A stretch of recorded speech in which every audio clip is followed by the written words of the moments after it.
Salve amigos e amigas, segurando o corrimão que está começando mais um episódio do Papo de Escada, diretamente dos estúdios Pod7 em São Paulo. Eu, Roger, estou com ele, Wesley, oi Gucci.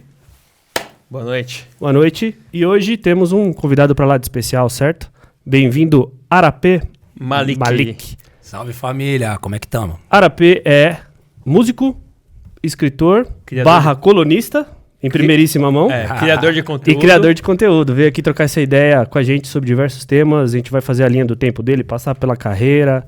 E, pô, bem-vindo mais uma vez. Valeu aí pelo convite, por aceitar o convite. De início, já vamos contar um pouquinho mais desse spoiler rapidinho. Fala aí a novidade que você teve agora pra gente. Acabou de passar a papelada, aquela chatice toda. E agora, mais um lugar que vocês vão ver essa bela cara negra falando, falando de educação, falando de cultura, falando de letramento racial no ECOA do UOL, tá ligado? Aí, acabamos de confirmar aí que papai vai fazer uma coluninha lá no UOL, falando de muita coisa da hora. Parabéns, cara. Baita conquista, né? Mano, é absurdo. Foi legal aqui, né? Que foi bem aqui na mesa. Eu acabei de receber, por que o papo tá aqui agora, galera? Porque eu acabei de receber no celular a confirmação, tá ligado? Do pessoal lá da UOL. Então, capaz quando esse papo for ao ar, já tenha até saído a primeira... O primeiro vídeo vai sair uma semana... Depois de 1 a 2 semanas depois que esse papo aqui for pro ar. Que provavelmente. Vai ser então um videoconteúdo. Não vai ser. Não vai ser a gente vai fazer. Eu vou fazer escrever uma newsletter pra galera lá e vou fazer um vídeo por semana falando. O UOL lá no ECOA tem um projeto chamado Distretando, tá ligado? Uhum. Que é justamente pegar esse assunto que dá treta. É justamente o que eu faço no meu canal. Vamos pegar um assunto que dá treta. Vamos falar de racismo. Mas não é pra falar, pra bater em ninguém, não. Chega aqui todo mundo na mesa e vamos entender do que a gente tá falando. Entendeu? E o projeto deles é exatamente isso. Aí eles chamaram pra gente abordar umas tretas aí da internet, sabe? Que é justamente o que tem lá no canal. Tipo, lugar de fala. Puta treta da porra. Não, calma, não é não. Se a gente entender todo mundo, a gente consegue trocar ideia. E eles te chamaram pra fazer vídeo justamente por causa do seu canal, que você se destaca como comunicador por vídeo, né? Exatamente. Exatamente. Foi isso que chegou neles. Canal novinho, né, mano? Acabou de começar o canal e já tá... Como chama? Você falou? Treta? O Distretando, né? O canal do ECOA. E aí o meu... Porque assim, esse bagulho é muito louco, né, mano? Eu comecei essa conta no TikTok tem 7 meses. 8 meses. E tipo, na primeira semana já teve vídeo de 1 milhão falando de política. Porque é um negócio assim, você fazer dancinha, trend e tal, dá muito resultado, comédia dá muito resultado, mas geralmente política não. Política não irrita. E política eu não tô falando só de política partidária. Tudo. Quando a gente fala assim, quando a gente fala de letramento racial, a gente tá falando de política. Quando a gente fala de treta de condomínio, a gente tá falando de política. Política é convivência. Então, assim, a gente tem vários povos convivendo no Brasil, a gente tem grupos diferentes convivendo no Brasil. Aqui a gente pode, nessa mesa aqui, por exemplo, todos fazemos parte de um grupo, somos homens, ok? Aqui já temos 2 grupos representados, porque somos homens, mas eu negro, vocês brancos. Aí 3 etnias, talvez. E 3 etnias diferentes. Aí a gente vai tendo mais coisas diferentes e cada grupo vai ter as suas especificidades. Né? E toda vez que a gente debate isso, se a gente dividir um apartamento e fizer uma reunião para debater se o açúcar que a gente vai comprar é X ou Y, se a gente vai comprar açúcar X ou açúcar mascavo, vai dividir, se cada um vai comprar o seu, isso em si é política. E a galera entrou numa onda que a política não se discute. Não discutir política é o que trouxe a gente para esse buraco civilizatório que a gente está agora. Então, eu vim do hip hop, né, mano? O hip hop é em si discutir política, é em si falar, essa aqui é a nossa situação. Como a gente faz para resolver? No fim das contas é o princípio da democracia, né? Você deu o exemplo do açúcar, mas se nós 3, se eu e você, a gente quer o mascavo e ele quer o outro... Exato. Prevalece o... Mas eu vejo até... Eu tenho aprendido isso, tá? Agora, assim... É que a gente vive política, né? Porque até nos negócios. A gente, quando faz um acordo, é uma política que tá rolando ali, né? Eu não lembro quem foi o filósofo que disse isso, que fala que o ser humano é um animal político, né? E aí a gente vai tentar organizar a política de alguma forma. Democracia é uma das organizações políticas. né? E é a organização política que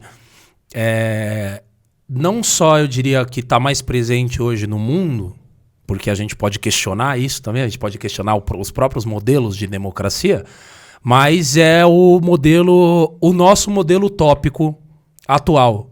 É o modelo, se você perguntasse para um cara de 1000 anos atrás na Europa qual que é o modelo político ideal para ele, o modelo político ideal para ele é um rei, ok? Um rei que venha do próprio Deus e que seja um bom rei.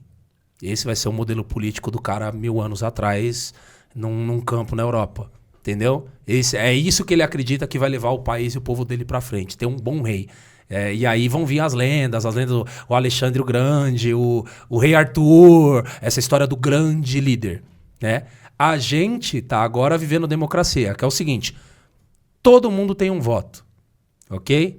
E aí todo mundo meio que manda ao mesmo tempo. E aquele que for minoria, ele também tem que ser respeitado na sua minoria. Isso é uma utopia, não no sentido de ser falso, mas no sentido de um objetivo. Não chegamos lá, mas a gente quer chegar lá. É isso que a gente quer construir, tá certo? E aí, só que isso vai descambar em um montão de modelo, velho. A gente tem nos Estados Unidos, a gente costuma se falar normalmente que os Estados Unidos é a maior democracia do mundo. Mas não tem eleição direta. Mas só tem 2 partidos. Na verdade tem um monte, né? Mas só vai para as cabeças os 2, né? Um monte de partido também tem na China. É igual o Campeonato Gaúcho. Mas tem um monte de partido na China, como tem um monte de times de futebol na Espanha. Tá entendendo? Mas e aí cada país vai fazer esse jogo de preços e contrapesos e tal. Só que tudo isso geralmente é assim. Geralmente você tem uma parte da população que tem poder, que vem exercendo esse poder nos lugares e tal, e você tem uma parte da população que geralmente é explorada. Porque, assim, vamos tentar fazer o que eu faço lá no canal, vamos supor que naturalmente, vamos supor que a gente é todo mundo personagem do Super Mario, só que ao contrário, em vez de colher moeda, a gente pula e sai uma moeda. Só que cada um pula e sai uma moeda, ok? Agora, se você encontrar um personagem no jogo que ele tem 10 milhões de moedas, e essa moeda é poder na mão dele, ele não pulou 10 milhões de vezes, ele não tem esse tempo de vida. Entendeu? Muito provavelmente, você pode achar, por exemplo, um cara que tem 10 milhões de moedas, mas por quê? Porque a família dele vem juntando moeda. Mas tem uma galera que tem tanta moeda que se você pegar 1000 gerações do cara, pulando, dando uma moeda a vida inteira, não daria essa grana e esse poder. De onde veio? Veio da gente tirar, dar um jeito, construir a sociedade como uma organização que permita você tirar a moeda do amiguinho. Dá pra concluir, faltou moeda pra muita gente e sobrou pra pouca. É isso. Ele ganhou através de outras. Exatamente. E aí, essas moedinhas elas vão se tornar poder. No caso que a gente falou do carinha lá do Super Mario lá de 1000 anos atrás, era feudalismo. Então, assim, o campo inteiro onde você pula é de um cara, que é o rei. Então, todo mundo vai dar um imposto pro rei. E é por isso que o rei e a corte são ricos. Mas por quê? Porque eles vieram do próprio Deus. Hoje a democracia é outra parada. É assim, todo mundo vai dar uma moedinha, entendeu? Essa moedinha vai chegar num cofre, aí a gente vai todo mundo votar em gente para pegar esse cofre e gastar com a gente. Parece perfeito, mas somos seres humanos.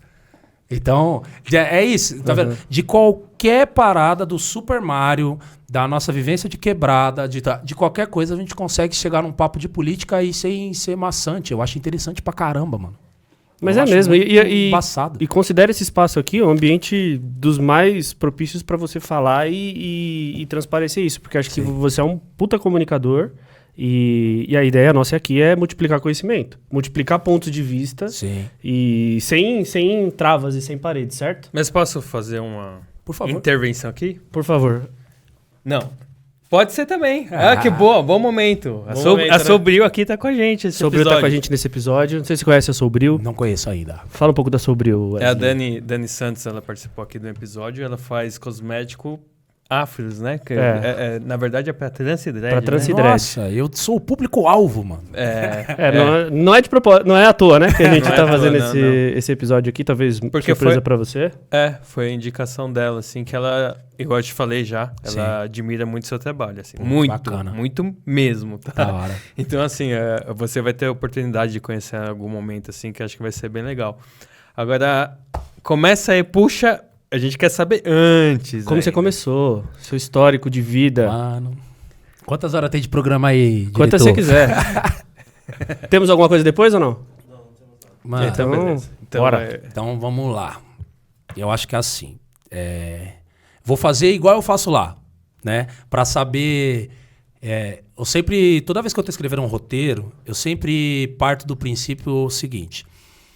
O jeito da gente entender de verdade uma história atual é ir na cadeia de acontecimentos que foi descambar em a gente estar aqui, né? Tem um vídeo que eu fiz lá no canal que flopou.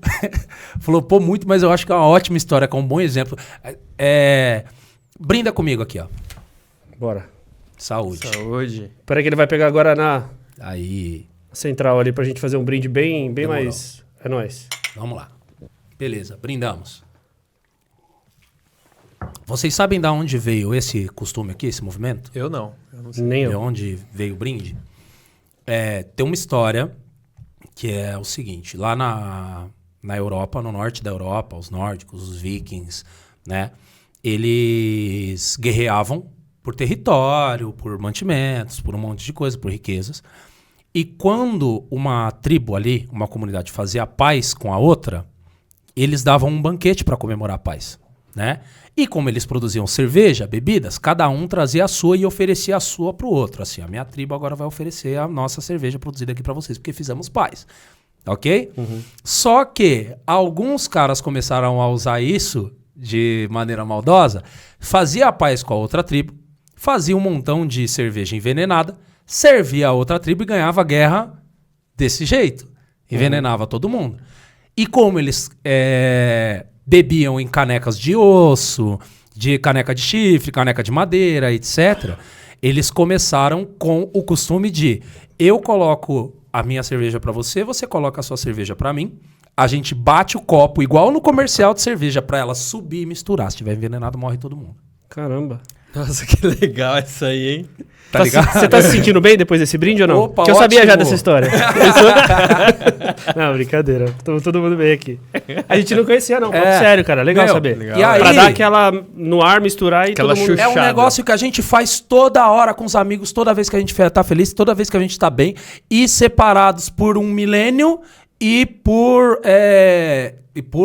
um monte de continentes, mano, de distância, entendeu?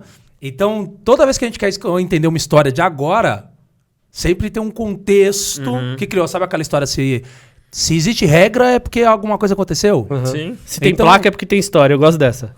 Exato. É isso. Por que eu fui... Como eu cheguei aqui falando de história, de cultura, de um monte de coisa. Gente, eu não sou historiador. Tá ligado? Muita gente veio perguntar tal. Você é formado em história e tal. Faria a faculdade, sou apaixonado e tal. Mas não sou. Mas aí, o que acontece? Eu venho de uma família que ela parte de 2 pontos específicos na escravidão do Brasil. Porque do mesmo jeito que hoje a gente tem uma lei no Brasil, que eu não vou... lembrar, a galera é ao vivo. Eu só dou os dados bonitinhos quando eu tenho anotado no roteiro. Tá? Mas que a gente tem uma lei no Brasil há 2 décadas praticamente que obriga ao ensino de história africana nas escolas. E essa lei simplesmente não é cumprida. Ela simplesmente não pegou. Tá certo? E algumas leis, outras leis que a gente teve, demoraram 1 década para pegar, depois de muita punição, depois de muita multa, etc. Tem isso, né? A lei não basta ela estar escrita, ela tem que pegar, né? Exato. Eu já visto o cinto de segurança, né? Sim. Só depois que começou a multar sério, é que a galera começou. Só depois que começou a fechar bar, é que a galera parou de fumar lá dentro. Entendeu? É que o dono começou, não, se fumar aqui dentro eu perco meu bar. É assim, depois que começou a doer, é que a galera aprende. que acontece? Agora vamos lá. Em 1888, depois de muita pressão, depois de muita briga política, ok? E depois do governo brasileiro, que era o Império, que era o governo do Dom Pedro II, ficar encurralado entre duas forças parcialmente incontroláveis, baseado no poder que ele tinha. De um lado, era uma quantidade absurda de pessoas da população que queriam ser livres, ok? E uma quantidade cada vez maior de revolta, que é um gasto, é um custo. Conter uma revolta no Brasil, você só conter uma revolta com o Brasil num massacre. Se você aí tá me assistindo, você nunca ouviu falar de Canudos, vai ver Canudos, vai ver o que aconteceu com o Quilombo dos Palmares, vai ver. Para você conter uma revolta, você precisa de um massacre. E massacre custa dinheiro, porque bala custa caro, soldado custa caro, transportar custa caro. Por outro lado, você tinha a Inglaterra já passando pela sua primeira Revolução Industrial, que queria que todo mundo fosse livre, porque queria que todo mundo fosse consumidor. Então já estava mandando E como foi a Inglaterra que salvou Portugal de Napoleão, que salvou o avô do Dom Pedro II de morrer na mão de Napoleão, existia uma dívida. O Brasil as estradas de ferro vieram, né, mano, da Inglaterra, já tinha uma dívida muito grande com a Inglaterra, então eram só as duas forças. Aí essa pessoa, que era princesa na época, mas que estava como regente naquele dia, foi e assinou um negócio chamado Lei Áurea, né? Que é a lei que liberta juridicamente os escravos no Brasil. 1988. Agora... 1888. Agora, se semana passada, mês passado, esse ano, a gente descobriu gente escravizada trabalhando numa vinícola, ok? 130 e pouco, 135 anos depois, isso que a gente hoje tem um Estado democrático de direito, em termos, a gente tem instituições contra isso trabalhando, a gente tem celular para denunciar, a gente tem internet, a gente tem isso, aquilo, até hoje a gente acha essa merda. Imagina como eram os anos 10, os anos 20, os anos 30 do século passado no interior do Brasil. Teve várias fazendas onde a escravidão continuou. Teve várias fazendas onde, quando a notícia chegou que juridicamente os escravos estavam libertos, os donos das fazendas falaram, tá bom, vocês estão livres, mas vão pra onde? Se quiser continuar morando aqui, não muda nada. Sacou? E aí, o que acontece? Um cara chamado Josué, aos 10 anos de idade, tem um irmão que agora tá me fugindo o nome, se eu não me engano, Euclides. E o Euclides roubou um pão dentro de uma fazenda dessas em Minas Gerais. E a punição do Euclides, pode ser um nome fictício, tá? Desculpa, mãe, eu esqueci. Roubou um pão e a punição do Euclides seria ter a sua mão decepada, sua mão cortada, ok? E aí ele resolve olhar pro irmão mais novo, que é o Josué, sacou? E falar, vamos fugir daqui, vamos fugir daqui, porque senão eu vou perder minha mão. E aí eles fogem, dão um jeito lá, fogem do interior de Minas e vão parar no Rio de Janeiro. No Rio de Janeiro eles se separam. Por algum motivo, um dia eles vão morar num lugarzinho, o Euclides, que é o irmão mais velho, com 14, cuida do mais novo, que é o Josué, que tem 12, eles engraçam um sapato, eles vivem como dá. Um dia o de 14 some. E esse de 11 vai vivendo, até que uma hora ele arruma um trabalho de descarregar caminhão. E descarregando o caminhão, né, para esse caminhoneiro, ele chega em São Paulo. Esse cara é o pai da minha mãe. Caramba. Sacou? Qual é o nome dele? Josué. Josué. Ah, o Josué de fato é o pai da sua mãe. É o pai da minha mãe. Sacou? Aí, cara, por outro lado, você tem essas mesmas fazendas no interior da Bahia. Tá certo? E tem aquela condição horrorosa no interior da Bahia. E aí, nos anos 50, você tem duas cidades que estão efervescendo de crescimento no Brasil, que é Brasília Brasília vai começar a ser construída, mas tem esse burburinho. Ela começa nos anos 60. Só que a cidade de São Paulo, nos anos 50, está crescendo absurdamente. Construindo prédios, subindo muita coisa. E aí a gente tem um êxodo do interior da Bahia, daquela galera que vivia numa situação análoga à escravidão ali. E quando você escuta análogo à escravidão, a única diferença de análogo à escravidão para a escravidão é que a escravidão era legal. Análogo à escravidão é porque é ilegal. É a única diferença jurídica. Por isso que um juiz não pode... A diferença entre escravidão e análogo à escravidão é só o análogo. É tipo isso. É só isso. Muito bom, acho. É só isso, perfeito. Aí, mano, um casal sai de lá, tá certo? Tentando uma vida melhor e vem pra favela, ok? Que na época ainda nem era favela, era um ajuntamento de pessoas no fundão de um lugar que tinha sido um sítio. E começa a se formar uma favela ali. E esse casal que vem pra cá são os pais do meu pai. E, irmão, é viver em miséria. Miséria, miséria. É pegar taioba no rio pra cozinhar, pra poder fazer, sabe? O meu avô chega aqui em casa com a minha avó, tem a minha mãe, são 7 filhos, vivendo real numa condição de miséria. Porque pensa num Brasil que não... se no Brasil de hoje a gente tem desigualdades extremamente profundas, né? Pensa num Brasil que não tinha SUS. Que você ficou gripado, tem uma doença, tem que gastar.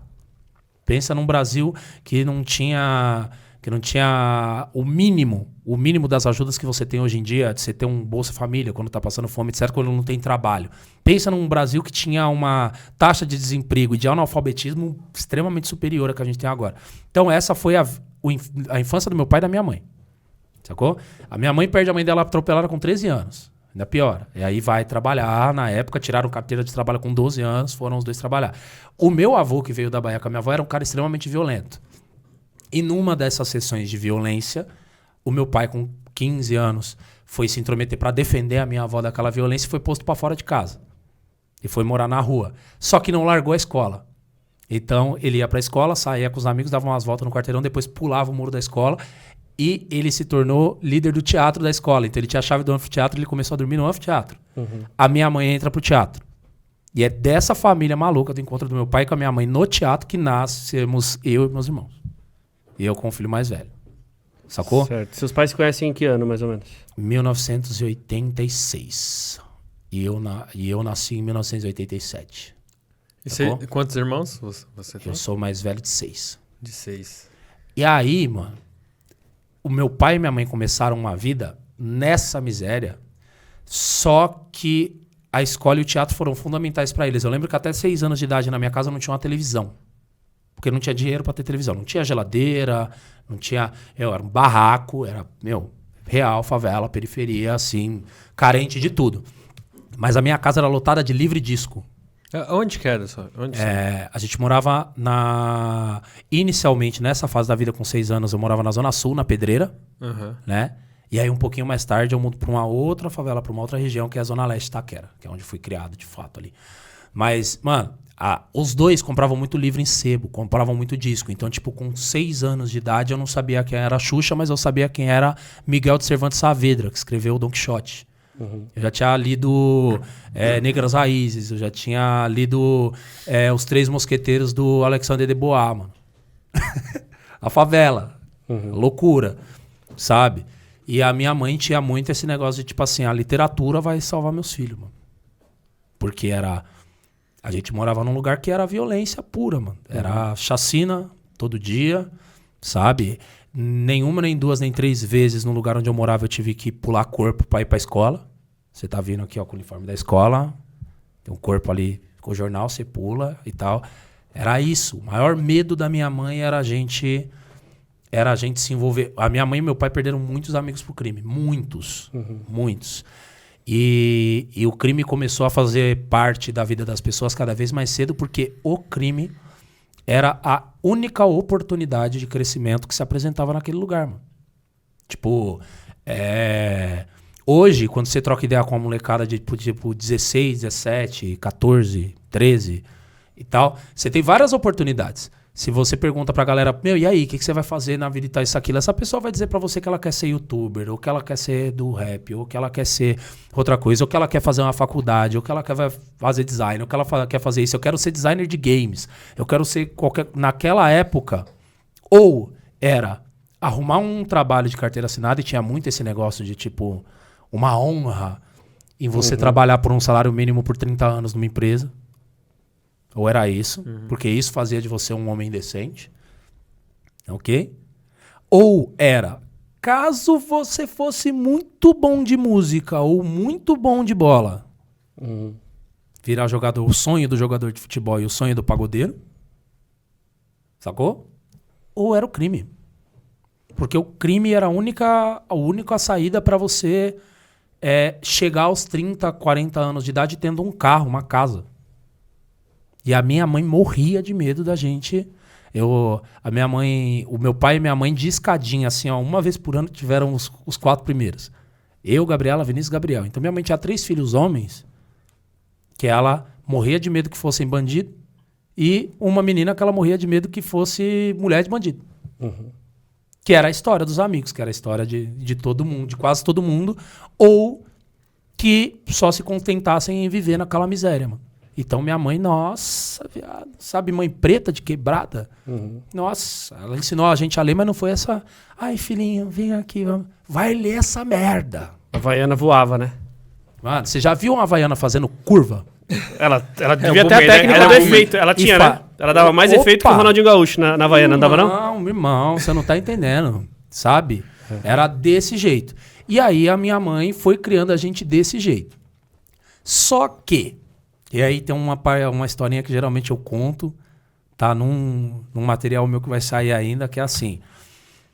Até os 6 para 7 anos de idade eu não sabia que eu era negro. Sabe? Eu sou da cor da minha mãe. Os meus irmãos são todos mais escuros que eu. Meu pai é negro, retinto e tal. E eu não tinha consciência que a gente era uma família negra. Só com 6 anos de idade que eu descobri o que era ser uma família negra no Brasil. E foi a época de mais alto ódio da minha vida. Foi com 7 anos de idade. Quando chegou a primeira TV em casa. Quando chegou a primeira TV eu vi Xuxa. Aí eu vi filme. Aí eu vi novela. E você não se viu? Não só não me vi. Quando eu me vi no papel de escravo, no papel de subalterno, sendo humilhado, ou no filme americano que eu seria o primeiro a morrer. Eu queria desesperadamente ser branco, viado. Mesmo tendo pais que tinham uma consciência racial absurda, pais que fizeram parte de movimentos, pais que fizeram parte do movimento negro unificado, sabe? Pais que lutaram a vida inteira por direitos, pais que preferiam dar um livro pra gente do que, sei lá, um brinquedo idiota. Assim, a gente tinha, não tô falando que a gente não tinha brinquedo, a gente tinha brinquedo, mas assim, que falavam assim, que queriam que a gente tivesse consciência. Quando a TV chegou, foi uma das piores épocas da minha vida. Foi uma das épocas que eu mais me odiei. Eu queria ser o Macaulay Culkin de qualquer jeito.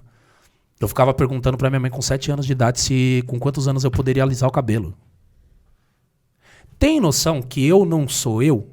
Que eu sou uma parte da população? Eu sou todos os moleques da minha quebrada? O único ponto fora da curva foi o livro. Sacou? Mas você viu que se a gente não abre espaço para essas coisas, não passa na cabeça da gente, né? Porque não passa na nossa cabeça. Você não tem alguém para falar uma história dessa, entendeu?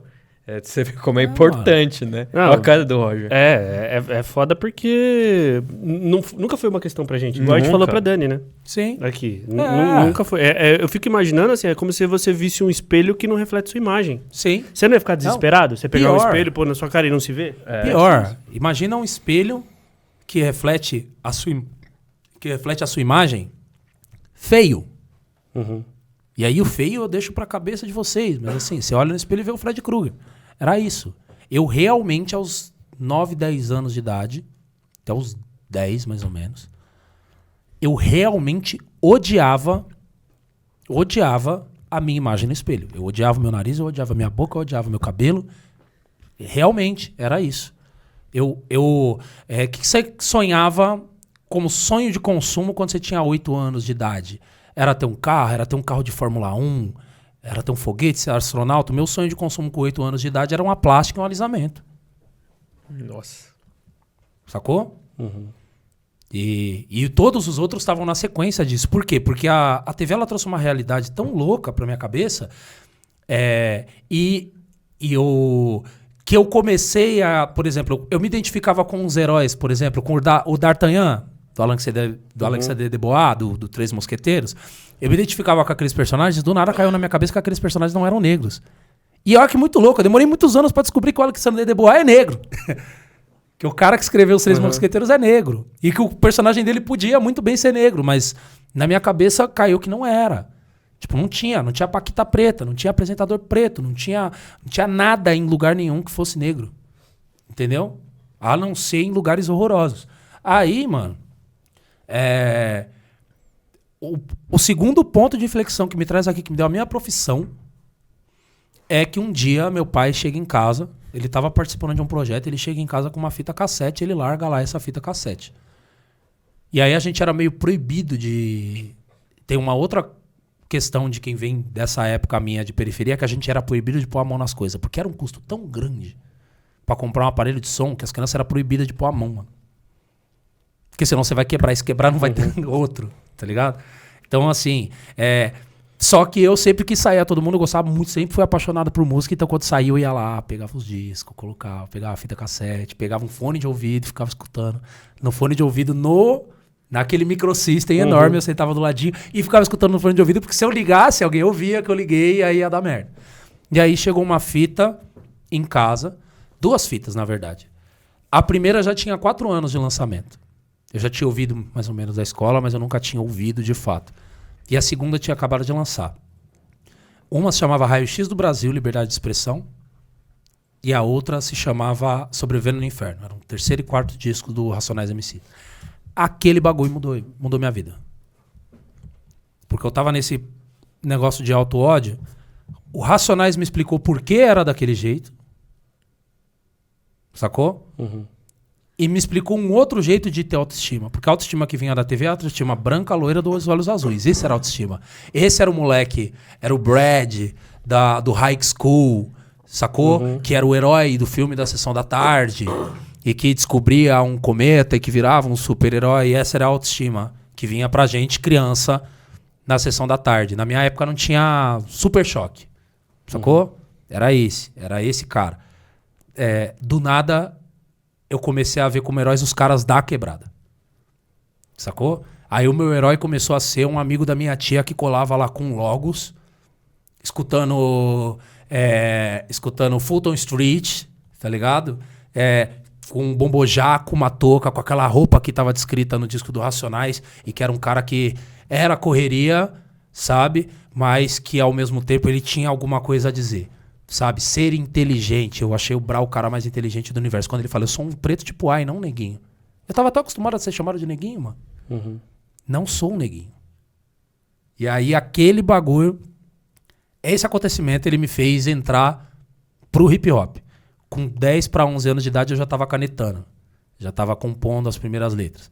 Pouco tempo depois uma galera me descobriu, porque nas praças lá da Quebrada, aí eu já morava em Itaquera, e nas praças da Quebrada tinha batalha de rima. Aí eu comecei a frequentar. Eu tinha muita vergonha de rimar. Só que depois que terminava que o pessoal ficava aqui, eu vinha com meu caderninho e começava a cantar as letras pra galera. E aí desse acontecimento eu fiz parte do primeiro grupo de rap. E aí o resto é história. E de lá pra cá eu venho compondo, produzindo e escrevendo. E aí eu fui... A gente fala que na Quebrada tudo... A gente sabe fazer tudo porque a gente não tem dinheiro pra pagar nada. Entendeu? Então...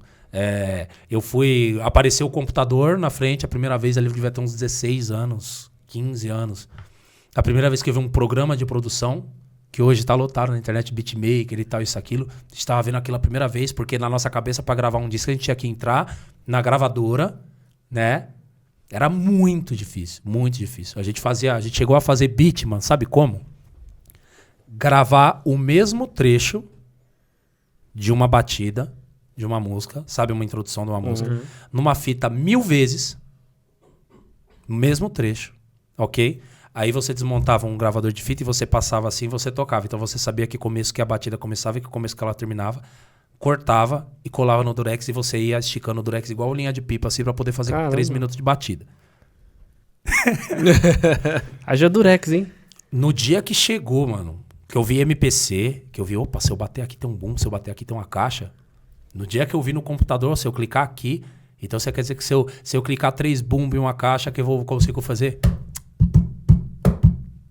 Aí, mano, aí eu ganhei uma profissão. Aí tinha um estúdio perto da Quebrada, que era um estúdio de rock, tinha várias paradas e tal, nem tinha. Hip hop nem era reconhecido como música, a real é essa, sabe? Começou a ser reconhecido com o advento do Racionais estourando, depois outros músicos, Emicida quando veio e tal, mas tipo, hip hop nem aparecia nas premiações. Aí eu fui para um estúdio fazer uma participação com a banda de rock, eles me chamaram para fazer uma rima, né? Um estúdio que se chamava Zion, no Ipiranga, do Ricardo. E aí, o estúdio eram 2 salas de gravação e tal, aquela workstation, mas tinha tudo. Tinha Pro Tools, tinha aqueles equipamentos top e tal. E eu fui pela primeira vez, fiquei encantado. Aí, depois eu comecei a sair do trabalho, em vez de voltar pra Itaquera, né? Trabalhava no centro e tal.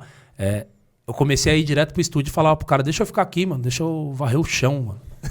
Deixa eu fazer qualquer coisa. Eu fui enchendo o saco dele até uma hora que ele me colocou pra fazer uma produção. Eu já produzia na Quebrada e tal, e aí começou. Aí eu virei produtor musical. Entendeu? Mas nunca fui pra parada, sempre canetando, fazendo música, sabe? Produzi uma galera da cena bem legal, assim, mas nunca pensei, mesmo consumindo creators, né? Criadores de conteúdo, durante uma década, desde o comecinho do YouTube, curtindo essa galera, eu nunca imaginei eu ser. Sabe? Meu negócio era música, meu negócio era palco, era outra parada que eu ainda desenvolvo. Comecei a escrever, comecei a frequentar os slams, comecei a escrever poesia, a escrever crônica, sabe? Comecei a escrever um romance, comecei a publicar textos meus e começou a dar uma onda e tal. Mas aí o que mudou a chave foi esse primeiro vídeo que eu postei no TikTok. Que nem, eu vou contar de novo, nem era pra vir. Eu tava explicando um negócio de política desse jeito aqui, meio malucão, tipo, explicando pra um amigo. Ele falou, tem um outro amigo lá de Santa Catarina que precisa escutar isso aí. Falei, eu ligo pra ele, gravo um áudio. Ele, não, mano, você fala muito com a mão, grava um vídeo. E eu gravei o vídeo e não consegui mandar de jeito nenhum. Tá ligado? Tipo, corrompeu em todas as vezes. Tentei pelo transfer, tentei pelo drive, tentei por tudo e o vídeo não ia. Era muito grande pra ir por e-mail e tal. Tentei postar nas redes pra mandar o link pra ele, não consegui, nem no Instagram, nem em nenhuma rede. Aí eu postei no TikTok, mano. A minha filha, eu tenho uma filha de 13 anos, pai, te ama, Bela. Falou assim, posta no TikTok, você consegue mandar o link. Aí eu postei e esqueci, isso foi uma segunda-feira. Na quinta-feira eu entrei, tipo, um monte de notificação no e-mail do TikTok. Eu nem sabia que o TikTok mandava notificação no e-mail. E aí eu fui lá pra ver o que é. Eu fui lá no TikTok pra desligar. Desmarcar, né? Aí quando eu entrei, o vídeo tava com 100 mil. E muita gente pedindo, fala de assunto X, assunto Y, assunto X, assunto Y. Eu falei, vamos ver se rola. E aí, tipo, em um mês eu tava batendo 1 milhão de visualizações, né? E peguei épocas de, tipo, ganhar 1.000 seguidores todo dia, e, tipo assim, e aí? Qual que é a treta que a gente vai entrar hoje? Mas sempre nessa, assim. Tipo, o primeiro vídeo era justamente sobre essa polarização, né? E aí eu falava mais ou menos assim, tá bom, Lula ganhou, etc e tal. Só que eu tenho um tio que votou no Bolsonaro. Ok?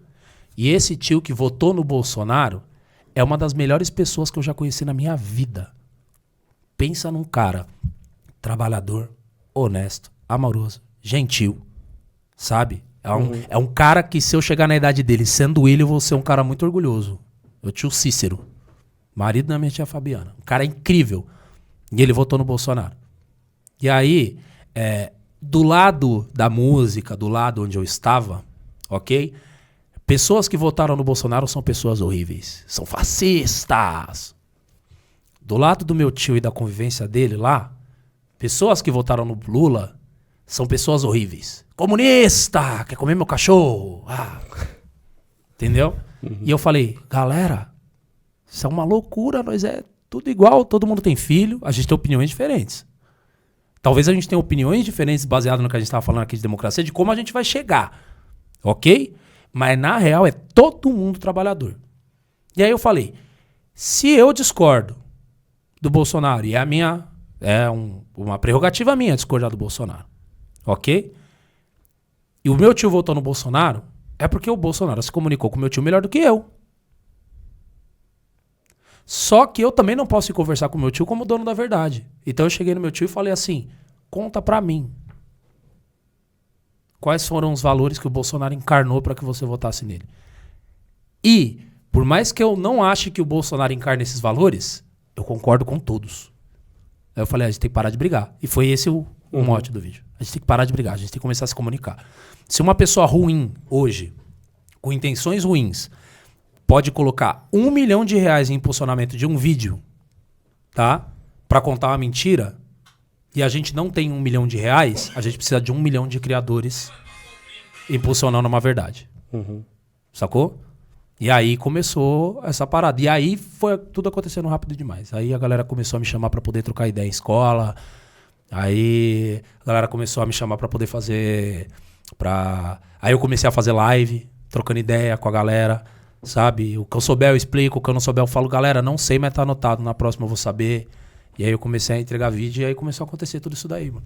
Você acha que a diferença pra isso ter acontecido não é só o conteúdo, mas também a forma? Exatamente como você tratou seu tio, entender e colocar, porque assim, a gente tá vivendo ódio, assim, se a gente espremer um celular, pinga ódio, certo? E aí você veio com uma proposta diferente. Sim, eu acho que assim, ódio engaja. Ok? Mais que o contrário. A gente tava conversando disso, né? A gente tem um episódio recente, né? Eu falei ódio engaja. E as redes sabem que ódio engaja. Então, como as redes... Acho que mais que a rede, o algoritmo. O algoritmo. O algoritmo é a rede. De fato é a rede. O algoritmo é a ferramenta da rede. Ele é escrito para... isso é uma parada muito louca. A gente está num debate agora sobre a inteligência artificial, né? E o perigo da inteligência artificial é esse. Ela é autônoma, ela aprende, ela consegue executar uma tarefa, só que ela não tem formação moral. Discernimento ali, vamos dizer. Então, quando você escreve, uma pessoa não precisa ser boa ou ruim. Quando você escreve para a rede, gera engajamento, o próprio robô descobre que o ódio engaja. Ou seja, ele faz questão de jogar na sua timeline tudo o que você vai odiar. Ou pessoas que te levam ao ódio. Que te levam a odiar. O ódio engaja.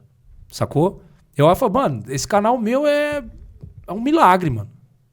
É um milagre eu estar engajando gente sem falar de ódio. Fazendo o contrário. Entendeu? Falando, não, eu não vou... A gente tava trocando ideia, eu falei, mano, eu não costumo pegar assunto quente. Porque se eu achar que eu não tenho nada a acrescentar, eu não falo. Sacou?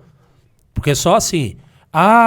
que eu citei agora. A vinícola tinha 300 escravizados. 300 pessoas. Vários criadores que eu respeito muito e que são referência pra mim falaram desse assunto. E eu não falei desse assunto. Falei assim, stories, alguma coisa. O pessoal, por que você não vai falar?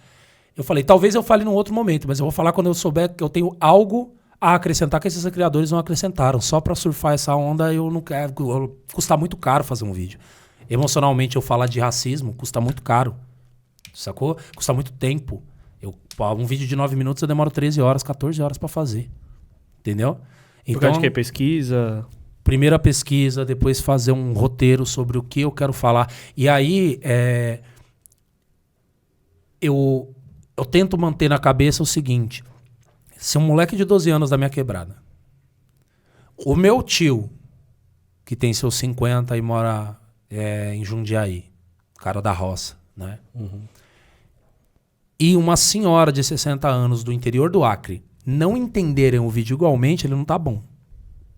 É aí que o pessoal fala, porra, você tem uma didática. Eu falo assim, eu tenho que dar um jeito de todo mundo entender. Sabe? E pra mim, se a pessoa não entendeu, é o interlocutor que tá errado. Se você tá aqui querendo comunicar alguma coisa e a pessoa não consegue te entender, eu acho que assim, você é responsável só pelo que você fala. A pessoa é responsável pelo que ela ouve. Até você colocar a boca no microfone. Isso o hip hop me ensinou. Quando você coloca a boca no microfone, quando você pega o microfone para poder falar para muita gente, você sobe num palco, você para na frente de uma câmera, entendeu? Você é responsável pelo que você fala e pelo que o outro entende também. Então, é o princípio da comunicação, né? É emissor, canal, receptor. Exato. Se o emissor falhou, meu amigo, né? É que não tá claro, né? Sim. Você tem que ser limpo, né? Você é responsável pelo que você falou, você é responsável pelo que a outra pessoa entendeu e você é responsável pelo que vai acontecer depois que a outra pessoa te entender. É a parte, por exemplo, que a galera não consegue entender do Léo Lins. Entendeu? Porra, vai censurar o cara. Tal. É muito simples. Se o jeito que o Léo Lins faz piada deixa uma parte da população mais confortável para me dar um tiro na rua, a sua liberdade de expressão vale mais que a minha vida? Se a piada do Léo Lins deixa alguém mais confortável para colocar fogo no indígena, como aconteceu com o Galdino dos Santos, se a piada do Léo Lins deixa alguém mais confortável para dar um tiro numa menina de 7 anos, como aconteceu com a Agatha Félix, ok? Se a piada que o cara faz deixa alguém mais confortável para agredir, para assassinar uma pessoa trans na rua, uma pessoa negra, uma mulher ou qualquer outra minoria social ou numérica, a liberdade que você tem de fazer essa piada vale mais que a minha vida? Mas você acha que a piada tem esse poder? Eu acho que piadas causam revoluções. Ou não? Não, eu tô te perguntando. Sim. Piadas causam revoluções. Ok? Pô, por que um comediante não seria um comunicador como qualquer outro, com as mesmas responsabilidades? Por quê? Até porque o canal é o mesmo, né? Por quê? Eu não consigo entender. Agora, pô, mas não pode fazer piada de mais nada. Irmão, sério que a sua comédia acaba quando você não pode falar mal de preto? Devia estar em outra profissão. Sério? Se você não podia falar mal de mulher, tua profissão acaba? É a mesma coisa que eu estar defendendo uma profissão essa é pesada, tá? Eu sei que eu tô dando um superlativo absurdo. Eu sei que eu tô comparando uma coisa desse tamanho com uma coisa do tamanho de um prédio. Mas, na ponta, já pensou se a gente começar a defender a profissão do timoneiro de navio negreiro? Se vocês baixarem essa lei, eu perco meu emprego. E eu não acredito que a comédia é isso. Tanto, um dos vídeos lá que mais irritou, eu tô falando sobre isso, sobre o Léo Lins, só que eu mando um recado pro Porchat. E eu falo, eu acredito que o Porchat é um cara decente. E eu faço essa pergunta pra ele. A sua comédia precisa disso? Porque eu conheço milhões de comediantes e que a comédia deles não precisa disso. Ah, mas o cara... Mas aí, ó, é assim. Ah, o cara tá fazendo piada pra quem pagou. As pessoas pagaram pra ir no teatro. Valeria esse argumento se ele não tivesse postado. Quando ele posta, ele se torna tão responsável pela comunicação que ele faz quanto vocês, eu e qualquer um. E aí, assim, uma provocação pra você. Dentro dessa mesma linha de raciocínio, a gente tá falando que a comédia é arte. Sim. Tanto quanto o cinema, talvez a música. E existem linhas de comunicação artística de cinema e de música que também retratam essas realidades que eventualmente podem matar, como você disse. Você acha que também, né, isso deveria ter um certo tipo de cuidado, de precaução? Porque assim, a gente vê filme de ação, a gente vê games. Sim. As pessoas se matam, se destroem, enfim. Eu acho que o ponto que a gente tem que conseguir separar, tá, é o seguinte. É o ponto tem vários filmes, por exemplo, que seguem linhas narrativas com as quais eu não concordo. E eu não acho que eles têm que ser proibidos. Eu não acho que eles têm que ser... O ponto que a gente tem que separar é uma coisa que foi dita a exaustão, tá? Mas é o ponto da lei. Eu vou falar uma coisa pra você. Eu posso te desumanizar, você que é um homem branco, te chamando de palmito. E você pode me desumanizar me chamando de macaco. Historicamente, estatisticamente, socialmente, tem o mesmo peso? Claro que não. Sabe por que não? Porque racismo inverso não resiste. Exato. Sabe por que não? Porque eu tenho 2,7 mais chances de tomar um tiro do que você, mesmo que a gente tenha a mesma idade e more no mesmo condomínio. Ok? Então, quando você me chama de macaco, isso não tem o mesmo peso. E lembra da história? Se tem placa é porque tem história? É por isso que foi criada uma lei, mano. Foi criada uma lei porque o Brasil mata mais gente negra do que morre em países em guerra. Sabia disso? Tem mais gente negra morrendo de tiro no Brasil do que tem gente morrendo na guerra da Síria. Sacou? E por isso que a gente tem que ter uma lei que proíba uma pessoa de falar algo que possa significar a morte do outro. Mas não é simples. E aqui normalizou a guerra, então? É simples. Então, qual que é o limite dessa piada? O limite é a lei, mano. O limite é a lei. Sacou? E pensa, tem um negócio que eu falo lá no vídeo que a galera acha até meio ofensivo. E eu falo, não é. Tem duas coisas. Uma, quem falou isso, gente? Vão me perdoando aí todos os filósofos que eu li e não tô lembrando o nome, mas eu vou repetir as frases, alguém coloca aí nos comentários quem falou. Se estiverem vivos, né, que perdoem, né? Sim, e se estiverem em outro plano também, perdoem mais ainda. Vamos lá. Quando a gente... Essa pessoa que falou isso está viva, assim. Eu li há pouco tempo, é assim. A raça... Todo mundo tem raça, ok? E raça não é um conceito biológico. É um conceito social. Biologicamente, nós somos tudo igual. Sacou? E se a gente fosse cientificamente separar pela característica da cor de pele, tamanho de nariz, a raça dos brancos, dos negros ou dos indígenas, a gente teria também que ter a raça dos gordos, dos magros, dos altos, dos baixos, dos narigudos, dos orelhudos. É uma diferença genética muito pequena pra gente considerar uma raça. Mas é uma realidade social. Foi construída como uma realidade social.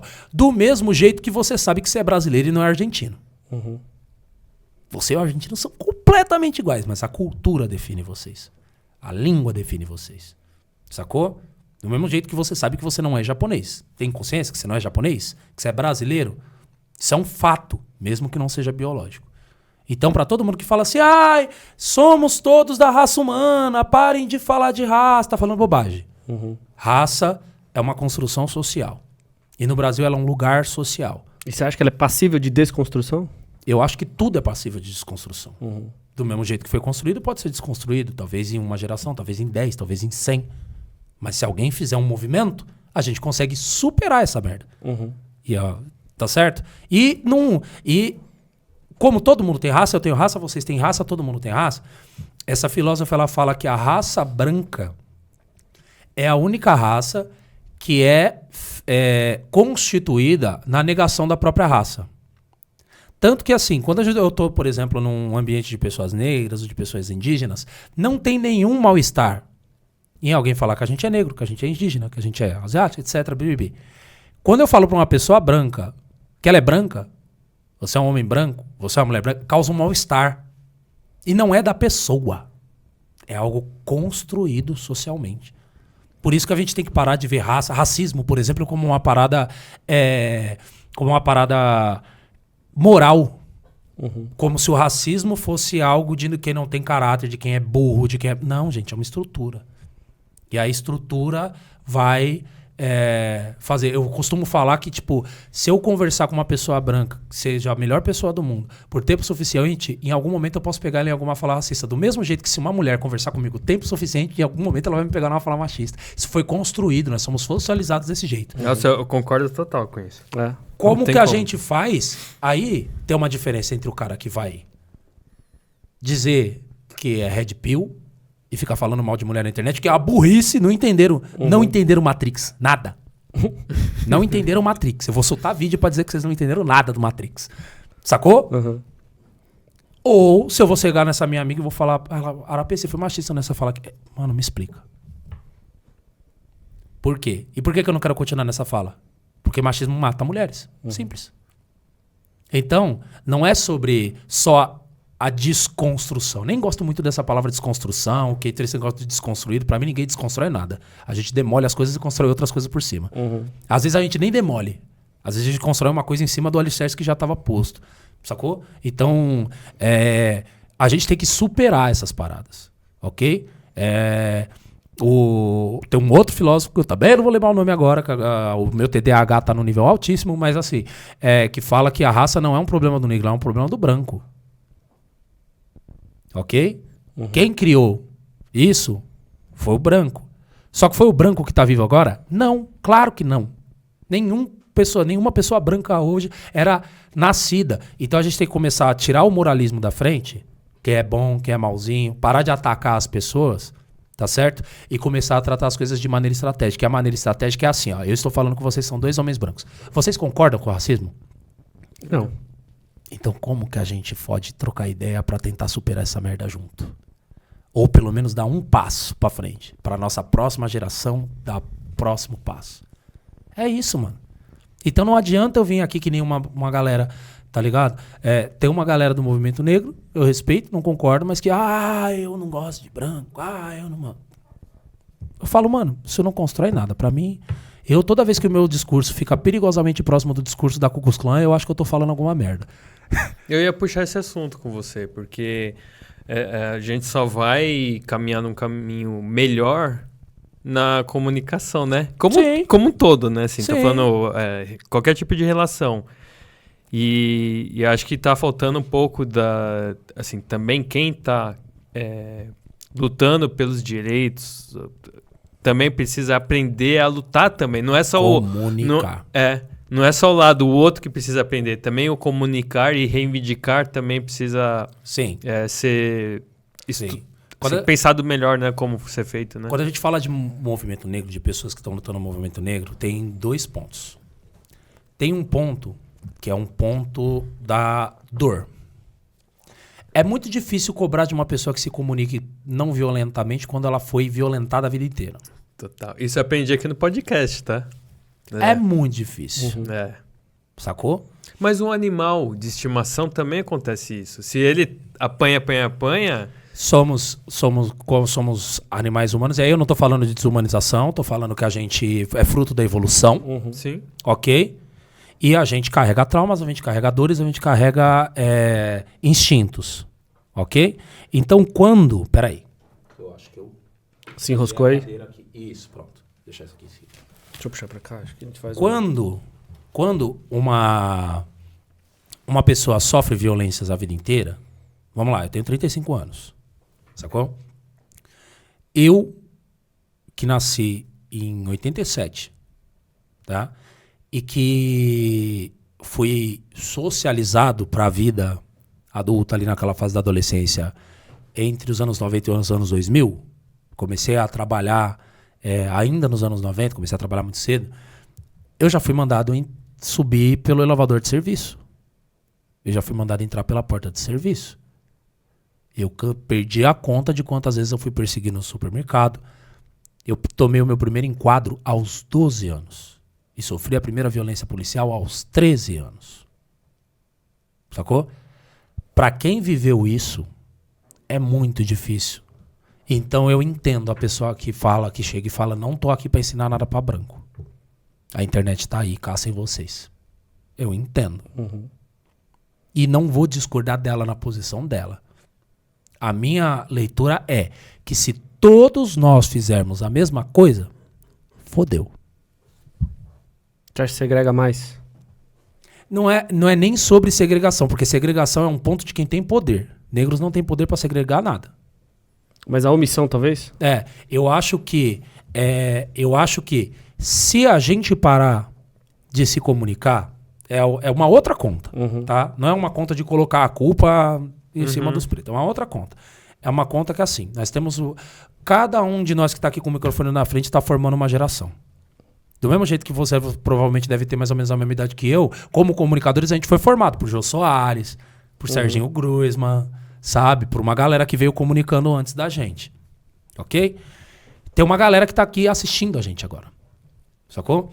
Se a gente, todas as pessoas negras, e são diversas, vêm de vários, algumas sofreram violência X, outras Y, tem pensamentos diversos. Se todo mundo abre mão de sentar e trocar ideia, de sentar e ensinar e de sentar e comunicar, e a gente deixa de ocupar esse espaço, ok? Tem gente ativamente racista, ativamente supremacista, ativamente nazista, que tá na internet com toda a boa vontade do mundo pra explicar tudo, irmão. Sacou? E aí eu pego essa juventude, verdade, esses moleques que são brancos, de classe média ou até da periferia, tá certo? Que não só podem ser pessoas maravilhosas, como eu conheço várias, sabe? que são meus irmãos que cresceram junto comigo, não só eu pego essa molecada e jogo no colo desses nazi, ok? Como eu afasto uma galera que não vai cair no colo dos nazi, mas que poderia ser aliado de uma luta e não vai ser. Sacou? Mas eu me ligo nessa parte que você fala que entende quem não tem essa paciência, até por uma reflexão de uma amiga minha. Sim. Que, enfim, até um beijo, Clélia. Ela cansa, cara, de ser vista. Ela se sente resumida a isso, às vezes, sabe? Ela, porra, mas eu sou muito mais que isso. Eu gosto de esportes, eu gosto disso. Por que as pessoas só vêm trocar ideia comigo disso? Sim. Eu acho que assim. Não é? Eu canso também. Todo mundo cansa. Todo mundo cansa. Eu faço um vídeo falando de música no canal, o vídeo dá uma flopada. E eu volto a falar de letramento racial e o bagulho anda. Não tem problema. Todo mundo cansa, sabe? E eu acho que as mulheres pretas mais ainda. Porque é muita... Mano, uma mulher que é preta, LGBT, ok? Mulher preta e LGBT. Mano, é tanta frente de luta que se deixar o dia da pessoa é ficar, mano, explicando, debatendo, Se for de religião de matriz africana, põe mais uma na conta, né? Sacou? Então, assim, as pessoas real cansam. Sacou?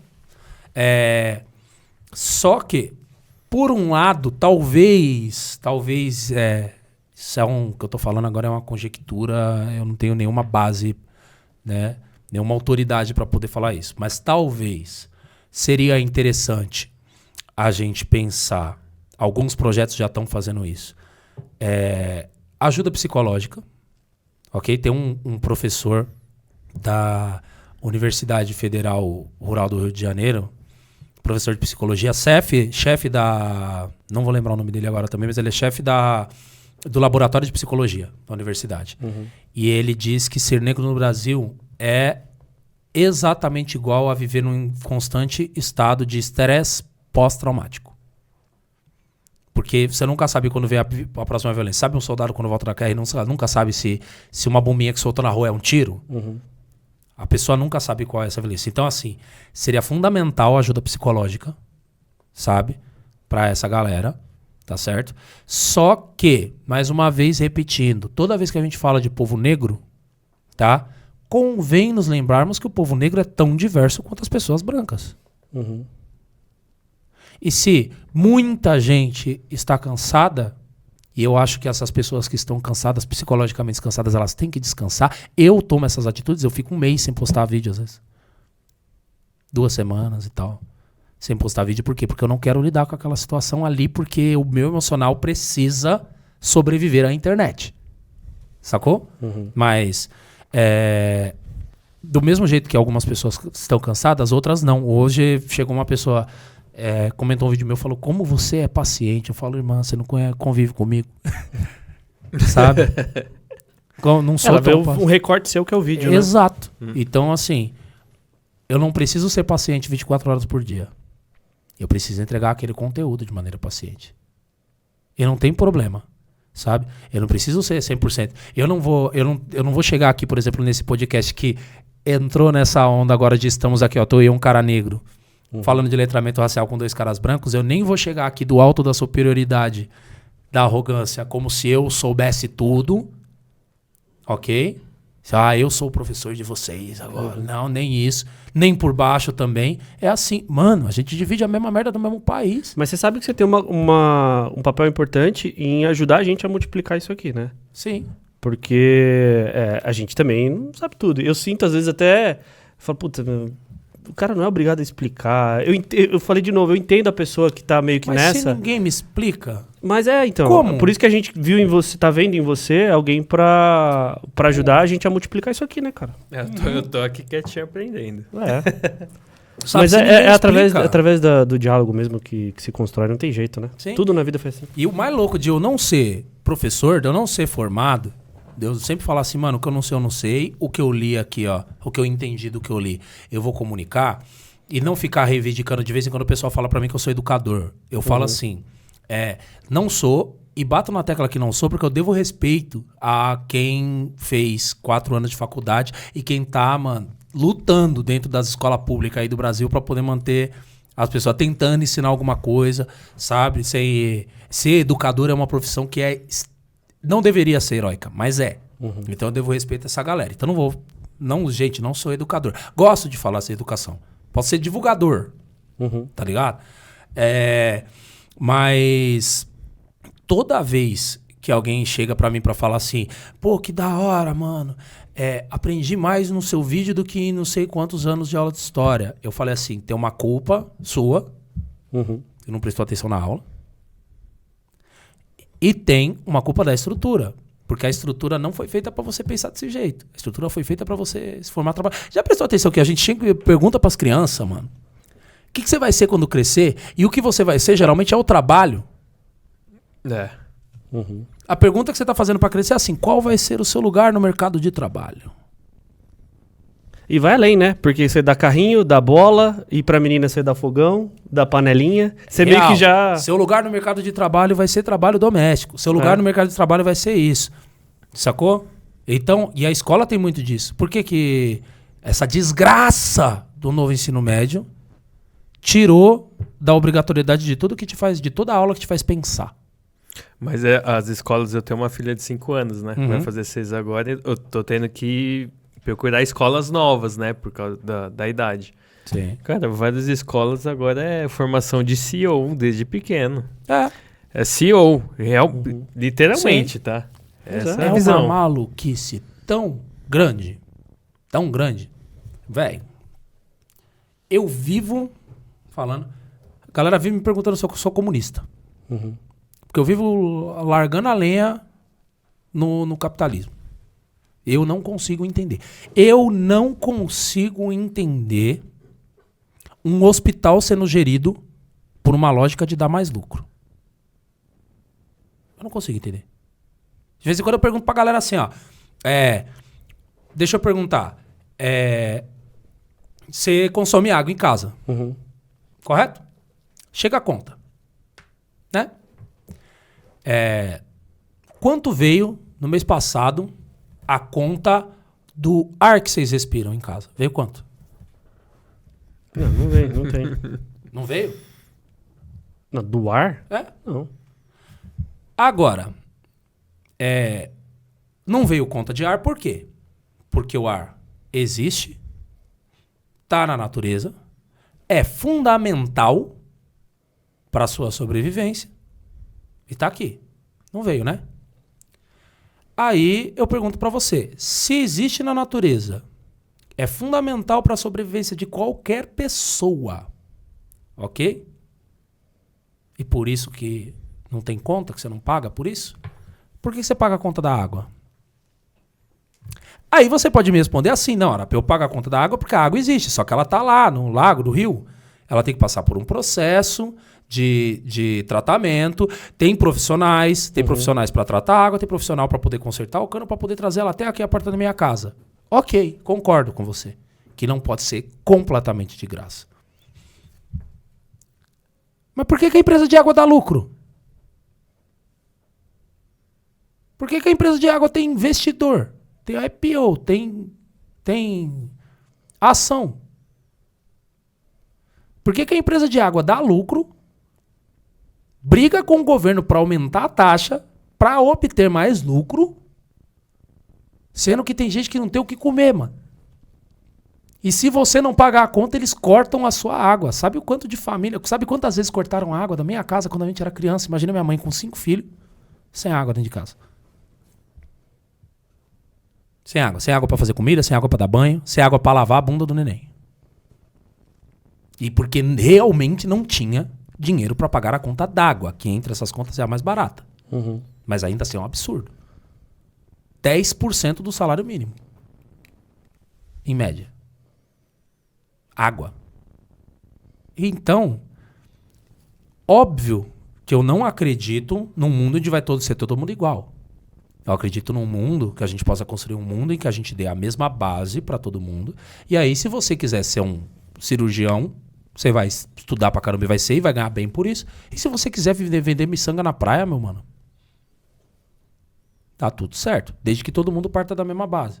Só que eu não consigo entender algumas coisas na sociedade que são geridas pela lógica de ganhar lucro. Que aí vê aquela escabrosidade lá da empresa de saúde sênior. Prevent. Não, eu ia falar que achei que você tinha esquecido. É que você não quis mesmo falar. Eu não quero falar. Mas enfim. Que pegaram comunicação interna dos caras dizendo que óbito também é alta. Que era mais barato deixar a pessoa ir a óbito do que tá gerando... Do que tratar a pessoa um mês na UTI. É mais barato o óbito. Ué, vamos tratar a saúde pela lógica do lucro? Aí a mesma lógica eu posso aplicar. Aí você fala assim, eu posso aplicar a mesma lógica em uma fazenda? Posso. Vou dar um exemplo. Você tem uma fazenda. Você. Sei quantos milhões de hectares. E você não mora aqui. A minha primeira coisa a imaginar é o seguinte. Desde que você não cometa nenhum crime, para mim o governo não deveria se meter no seu negócio. O meu instinto é pensar isso. Ok? A sua fazenda produz arroz, amigo. Você nem mora aqui, você mora em Miami, mano. Fazenda dá dinheiro, você paga muito bem todos os funcionários, etc. E você tem 1000 funcionários na sua fazenda. Aí, algum funcionário seu chega e fala assim, se ano que vem, em vez da gente plantar arroz, a gente plantar cana de açúcar para biodiesel, para fazer cana para poder fazer combustível, a gente vai aumentar o lucro em 30%, ok? E ainda vai precisar de 1/5 dos funcionários que a gente tem hoje para poder executar a cultura. Aí você dá uma canetada, de um ano para o outro você manda 800 pessoas embora, ok? E começa a plantar cana de açúcar. Você sabe o que acontece? Você tem 800 desempregados a mais. Mas ao mesmo tempo, você... Pode falar palavrão aqui? Claro. Você fodeu com o abastecimento de arroz da região que recebia. Sabe o que aconteceu? Além de ter 800 desempregados a mais, ok? Outras regiões vão suprir aquele arroz, só que o caminho do caminhão é mais caro, o frete é mais caro, a quantidade, na lei de oferta e demanda, é menor, ou seja, além de você ter 800 famílias que pararam de ter renda de um ano para o outro, naquela região, você ainda vai ter um arroz que custava R$10 o saco de 5 quilos no supermercado subindo para 30.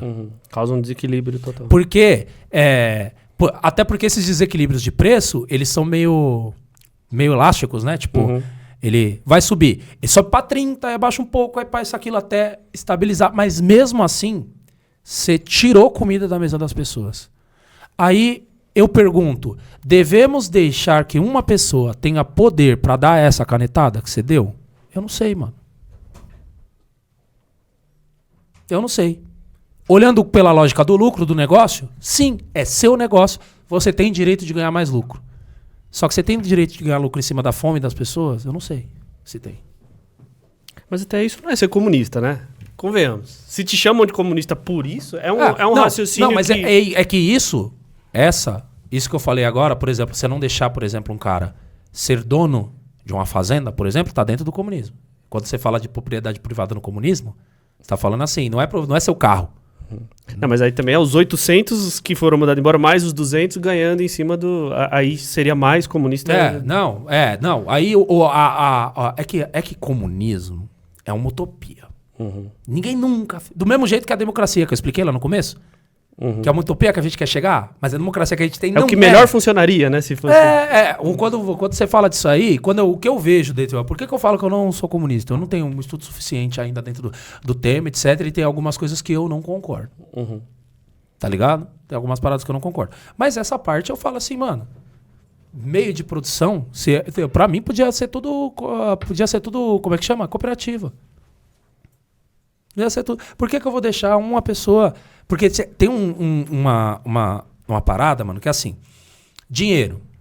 Eu tenho um vídeo falando de bilionário lá. O pessoal fica me chamando de comunista também por causa do vídeo de bilionário. Que eu falo assim. Pra mim não devia existir bilionário no mundo. Bilionário, tudo bem. Só que você sabe qual que é a diferença de 1 milhão para 1 bilhão? São quase 999 milhões, né? Tipo 1 milhão de segundos dá 11 dias. 1 bilhão de segundos dá 32 anos, mano. Aí chega uma hora que, assim, acima de um certo valor, até um certo valor de dinheiro é pra você comprar coisas. E aí da hora, mano. Você tem muito dinheiro pra você. Você quer ter um iate, mano. Quer ter um apartamento top, uma casa top, não sei o que, isso aqui lá até aí. Mano, se a tua profissão te permite, ok? Eu concordo pra caramba. Nossa, Rockstar, tomara que minhas coisas estouram também pra eu ter bastante também. Não tenho nenhum... Desculpa. Não sou... não sou desse nível. Eu quero ter meu... Quero ter carrão, quero ter tudo. Acima de um certo valor, esse dinheiro é só poder. Você já tem tudo. É poder pra você conseguir mais dinheiro, pra conseguir mais poder. É poder pro Elon Musk ir na internet e falar que ele ativamente tava investindo milhões e milhões de dólares pra causar o golpe num país, pra poder desestabilizar a democracia num país, pra causar um golpe, pra ele poder se acertar com o governo que ia subir depois do golpe, pra ele poder explorar as minas de lítio do país porque ele quer lítio pras baterias dos carros dele. É esse tipo. Agora, nós que acreditamos sim em democracia, a gente concorda com tanto poder na mão de uma pessoa só? E aí tem 5 que tem esse poder e se enfiam num submarino pra ver o Titanic, né? Mano, aí eu não... Desculpa, mano. Desculpa, não dá nem pra ter dó, mano. Não, desculpa, eu só consegui dar risada e fazer meme. Não dá nem pra ter dó, mano. Que foda, tá ligado? Né? Não, nossa, eu sou... mano, Titanic, matando milionário desde 1912. É bem isso, né? Sabe? Ô, RP, mas rapidinho... Mudando rapidinho o assunto. Arapé Malik é um nome artístico? Isso. Tá, e qual que é a origem dela, do nome? Mano, Arapé é um apelido que eu ganhei na infância, porque eu parecia com o Seu Arapé. Seu Arapé era o curandeiro da quebrada lá, era o cara que a galera levava a criança pra poder benzer. Era ele que sempre tinha um chá, um remédio caseiro e tal.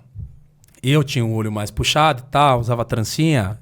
Aí eu ficava parecido com o Seu Arapé, que era um afro-indígena, né? Um cara descendente de negros indígenas e tal. E aí a galera me chamou de Arapé, eu não gostei. Aí quando eu não gostei, você tá ligado. Quebrada, aí né? que pega, né? Isso aí eu tinha uns... também 8, 9 anos de idade. Arapé! Não, Arapé o caralho! Vou brigar! E acabou. E o Malik é muito mais recente, né? Eu tenho um filho de 2 anos e pouquinho, né? E que eu e a mãe dele escolhemos o nome Malik para ele, que quer dizer soberano, né? É um cargo político, como rei, pajé, alafim, califa, emir, né? É um cargo político, o Malik, o governador. E a mãe dele quis colocar o Arapé também. E aí ele virou o Malik Arapé. Eu fui fazer um trampo que esse trampo ele precisava que tivesse um sobrenome. Eu falei, não vou pôr o meu não. Eu vou colocar Arapé Malik. Aí dali pegou também. Aí virou Arapé Malik. Então e hoje muita gente me chama muito mais de Malik, só que isso é muito mais recente. Então você é Arapé Malik, seu filho é Malik. É o Malik Arapé. E aí Malik Arapé quer dizer... Arapé é uma corruptela de Arapé. Arapé é Tupi-Guarani pra caminho de luz. E aí a tradução fica bonita pra caramba. Que Malik Arapé quer dizer soberano do caminho de luz. Que legal pra caramba. E outra coisa, Bom demais. você pretende estudar história mesmo, assim? Mano, eu não sei. Eu gostaria muito. Às vezes eu fico falando pra galera lá, o pessoal faz história. Quem sabe? Por quê? Porque o caminho que eu escolhi... Apesar de eu falar de educação, de eu gostar de vir aqui, minha tia ficava me aloprando quando eu era criança. Mano. Tia Ivani, te amo. Minha tia falava assim, você parece aquele personagem da escolinha do professor Raimundo, que gosta de explicar as coisas tudo muito bem explicadinho nos seus mínimos detalhes. Lembra disso aí? Lembra. Ela ficava me aloprando. Então, eu sempre, desde criança, eu gosto de fazer isso. E seria uma profissão pra mim, professor. Só que... Ao mesmo tempo, eu sou artista e eu sou músico. E eu gosto muito da loucura de não estar no mesmo lugar todo dia. Eu gosto muito dessa... Por isso que eu escolhi o caminho da música. Eu gosto muito dessa loucura de viajar, de ter jobs diferentes e de não estar repetindo a mesma coisa ali e tal. Então, eu não sei se dar aula todos os dias num lugar seria um caminho pra mim, não. Mas eu não vejo como aula, não. Eu também. Pensei na mesma coisa eu vejo como bagagem mesmo. Assim, mas assim, não vejo isso diferente. E aí é que tá. Eu não sei se caberia, por exemplo, eu estar no mesmo espaço todos os dias para poder pegar aula. Aí quando a gente fala assim você poderia fazer, por exemplo, a distância, que tem hoje, é só o jeito organizado do que eu já faço. E não tô dizendo, óbvio, com muito mais conteúdo, com muito mais base do que eu consigo achar sozinho. Muito, né? E aí isso aí é uma possibilidade. Isso é uma coisa que eu acho que eu gostaria de fazer, sim. De repente ele estudando, talvez a forma, a essência dele de comunicar, talvez pudesse mudar um pouco, né? Sim. Eu não acho. Eu acho que assim, você tem produção de conhecimento e divulgação de conhecimento. Alguns professores são muito bons na produção, em descobertas, em pesquisas, etc. Tem outros professores que são muito bons na divulgação. Carl Sagan da vida, por exemplo. Para mim, o maior divulgador científico da história. E aqui no Brasil a gente tem vários que são bons pra caramba. Mano, Iberê do Manual do Mundo é fantástico, mano. E ele se eu não me engano, a formação dele é jornalista, mas ele é divulgador científico. Entendeu? Pedro Loz, o Arnaldo Ciência Todo Dia, sabe? A galera que divulga. E aí você vai achar na sala de aula esses dois tipos de professor, né? O professor que ensina. Então eu não acho que mudaria, não. Eu acho que eu ia descobrir mais coisa e ia ficar maluco, que eu ia querer fazer 300 roteiros ao mesmo tempo, para fazer 300 vídeos ao mesmo tempo, e eu só sou um. Agora outra coisa. Antes, assim, você disse que há 7 meses atrás que estourou o seu TikTok. Antes você era, em boa parte do seu tempo, mais músico? O que era? Sim. Porque hoje, quando eu tava trocando mensagem com você, você falou, sou músico e criador de conteúdo. Hoje, me parece que você é muito mais criador de conteúdo. Sim. Como que tava antes? Como que é agora? Assim, eu trabalho numa empresa de produção musical e cultural, né? Fazendo evento, produzindo artistas. Eu tive um estúdio, produzi vários artistas no estúdio. O meu dia a dia é esse há muitos anos. Só que a nossa área, ela implodiu. Começou a implodir com o primeiro ano de gestão do Bolsonaro, que mandou a cultura pra casa do cacete. Entendeu? Os caras deixaram de investir em filme, em circo, em música, em um monte de coisa, e deixaram passar um livro. Foi cancelado, mas deixaram passar um livro para ser entregue em escola pública falando sobre arma de fogo. É esse o nível do absurdo. Tá? E logo depois veio a pandemia. Então, a pandemia fechou boa parte dos contratantes, sabe? Fechou tudo. A gente teve que... Quem não sabia viver na internet, faliu. Quem não sabia produzir, apresentar música, vender música na internet, faliu. Ou aprendeu. Ou teve que aprender na marra, ou faliu. E aí, o mercado contrai. Quando o mercado contrai, geralmente as empresas muito grandes têm vantagem. Entendeu? As empresas muito grandes crescem.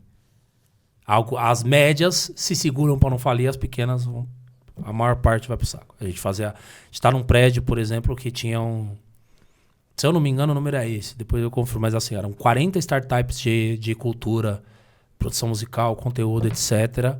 Antes da pandemia, e a gente foi uma das 7 que sobraram. Das 40. Então, eu tava com muito tempo livre, porque tinha pouco projeto. Né? Duro, irmão.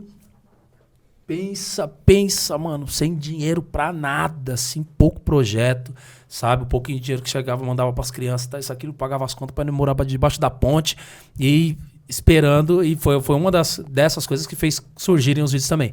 Agora, eu ainda estou aprendendo a equilibrar. Porque agora saíram projetos que eu já tava desde o ano passado, entendeu? Então, tipo... fazer produção, eu tô num projeto legal pra caramba, cara. Eu vou fazer produção musical num projeto da Funarte, né? Executado pelo Bloco do Beco, que vai selecionar, o edital tá aberto, agora quando o vídeo for ao ar, provavelmente não vai estar mais, mas que vai selecionar na periferia 10 artistas e vai dar um pontapé inicial na carreira desses artistas, com produção musical, gravação de um show, com toda a estrutura, mas também com assessoria de stylist, business plan, pro cara planejar a carreira dele em 5 anos, sabe? Tipo, negócio da música mesmo, e eu vou estar lá fazendo produção musical. Só que eu faço parte de um time que vai ter que produzir 30 músicas de 10 artistas diferentes, por exemplo. Vai ser pauleira. Entendeu? Então, aí, chegou na vida agora. O projeto que eu vou fazer com a Fúria, que eu ainda não posso falar. Vou fazer um projeto legal pra caramba com a Fúria. Tô aqui, ó, vestido de Mas explica pro pessoal quem que é a Fúria, porque eu conheço a Fúria é o maior e melhor time de esportes do Brasil, e se você não concorda, pode dar hate. E a democracia, do mesmo jeito que o Corinthians é o melhor time do... Vai cair? Talvez. Opa, aí você falou nossa língua. A gente tá 100% entendeu? Aqui no mesmo Exatamente. Mesmo do mesmo jeito que o Corinthians é o melhor time do mundo até quando cai. Desculpa. Mas não vai cair. Não vai não. Tem um time pior. Mas você conhecia a Fúria? Sim, sabe? De nome sim, pô. E aí todas do esportes. A Fúria é uma empresa que ela tá real focada em trazer uma transformação positiva para o mundo do esportes. E assim, a gente... a minha visão combina muito com a visão da Fúria, que não é a transformação em as coisas deixarem de ser o que elas são, mas em alargar os horizontes. Uhum. Quando você alarga o horizonte, você em si transforma as coisas. Então a Fúria está muito nessa pegada, assim. E trazer diversidade para o mundo dos esportes, sabe? Em fazer com que o mundo dos esportes seja mais inclusivo, seja mais atrativo, tenha possibilidades para mais gente. E a gente vai fazer um projeto bem legal junto. Você já tinha falado da Fúria em algum lugar? Acho que eu falei só no meu Instagram. Eu acho que em canais fora também é lançamento. Caramba, hein? Aqui... Já pensou se a gente tivesse tido outro nome do nosso podcast? Ele ia estar com a camisa combinando com os prováveis logos, né? Qual? Lembra era Thundercast? Nossa, Thundercast seria muito legal. Mas já tinha. Ia ser... Thunder! Tinha vários nomes engraçados, né? Que a gente tava vendo. Mas você vê como ele tá inserido no mercado bem atual? Porque, por exemplo, ele tá como na Fúria, que é bem legal essa de esportes que eles... Acho que por ser tão novo esse mercado, ele realmente está muito aberto a abraçar todos esses temas, né? E o UOL também, que já está no canal por ele, agora ser logo um comunicador, em 7 meses está lá no UOL.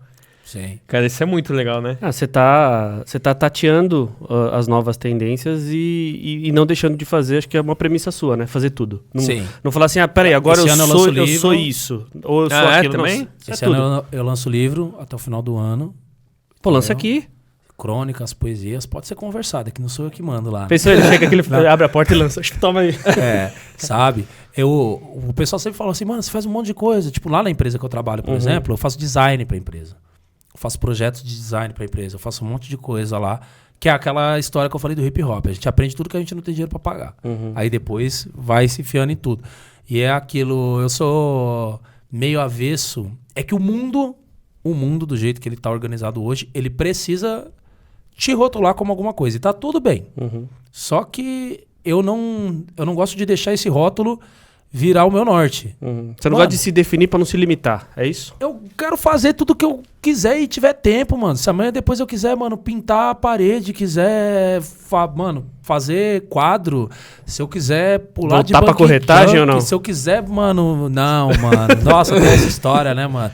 Vocês acreditam que eu já trabalhei numa agência... Corretora. Numa corretora imobiliária, Não, nem mano. Fala disso, eu já ouvi disso. Misericredo. Você falou disso. Salve a todos os corretores imobiliários, vocês são pessoas que têm uma saúde emocional muito grande. Você precisa defender eles, então, lá. Você falou do livro e eu pensei numa pergunta. Eu não sei se você já refletiu ou se alguém já te perguntou isso.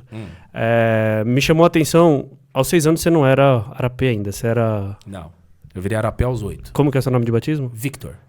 Ah, é Victor, seus irmãos estão todos mais ou menos na mesma linha, que você comentou, né? Sim. E o que mudou a vida do Victor, que trouxe ele como Arapê, foram os livros. Sim, os livros e o rap. Os livros e o rap. Os livros e o rap. Pra mim são 2 polos diferentes da mesma coisa. Pra mim o rap, principalmente o rap dos anos 90, ele tá muito mais próximo da literatura em si, como arte.